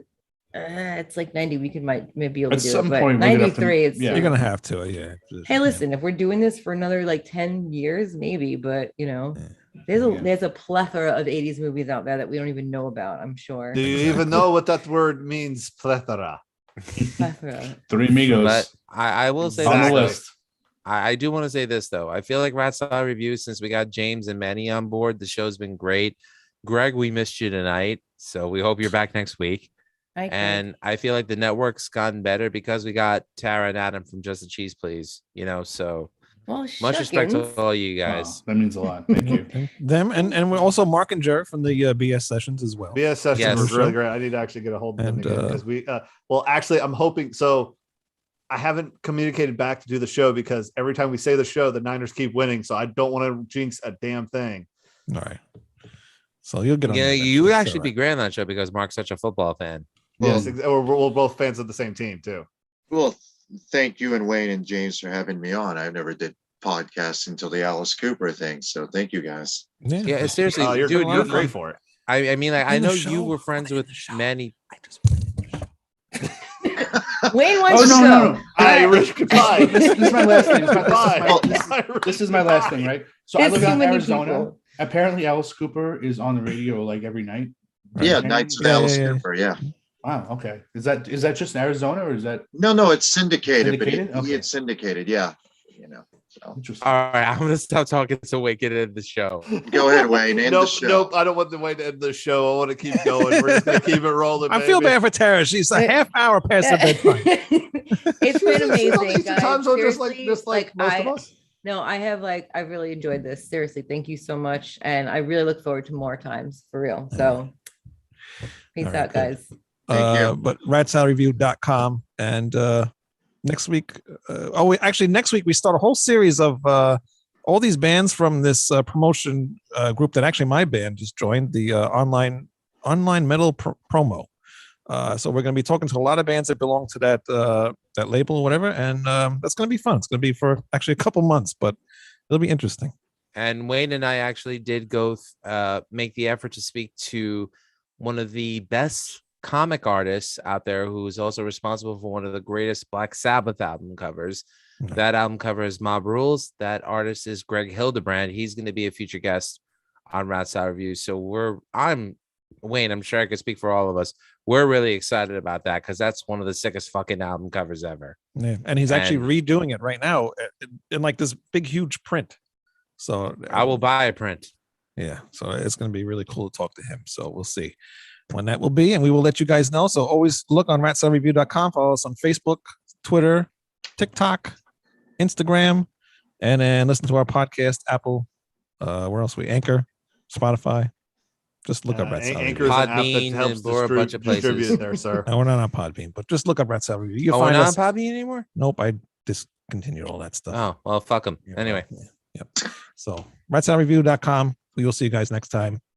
Toodaloo. Cheers. Cheers.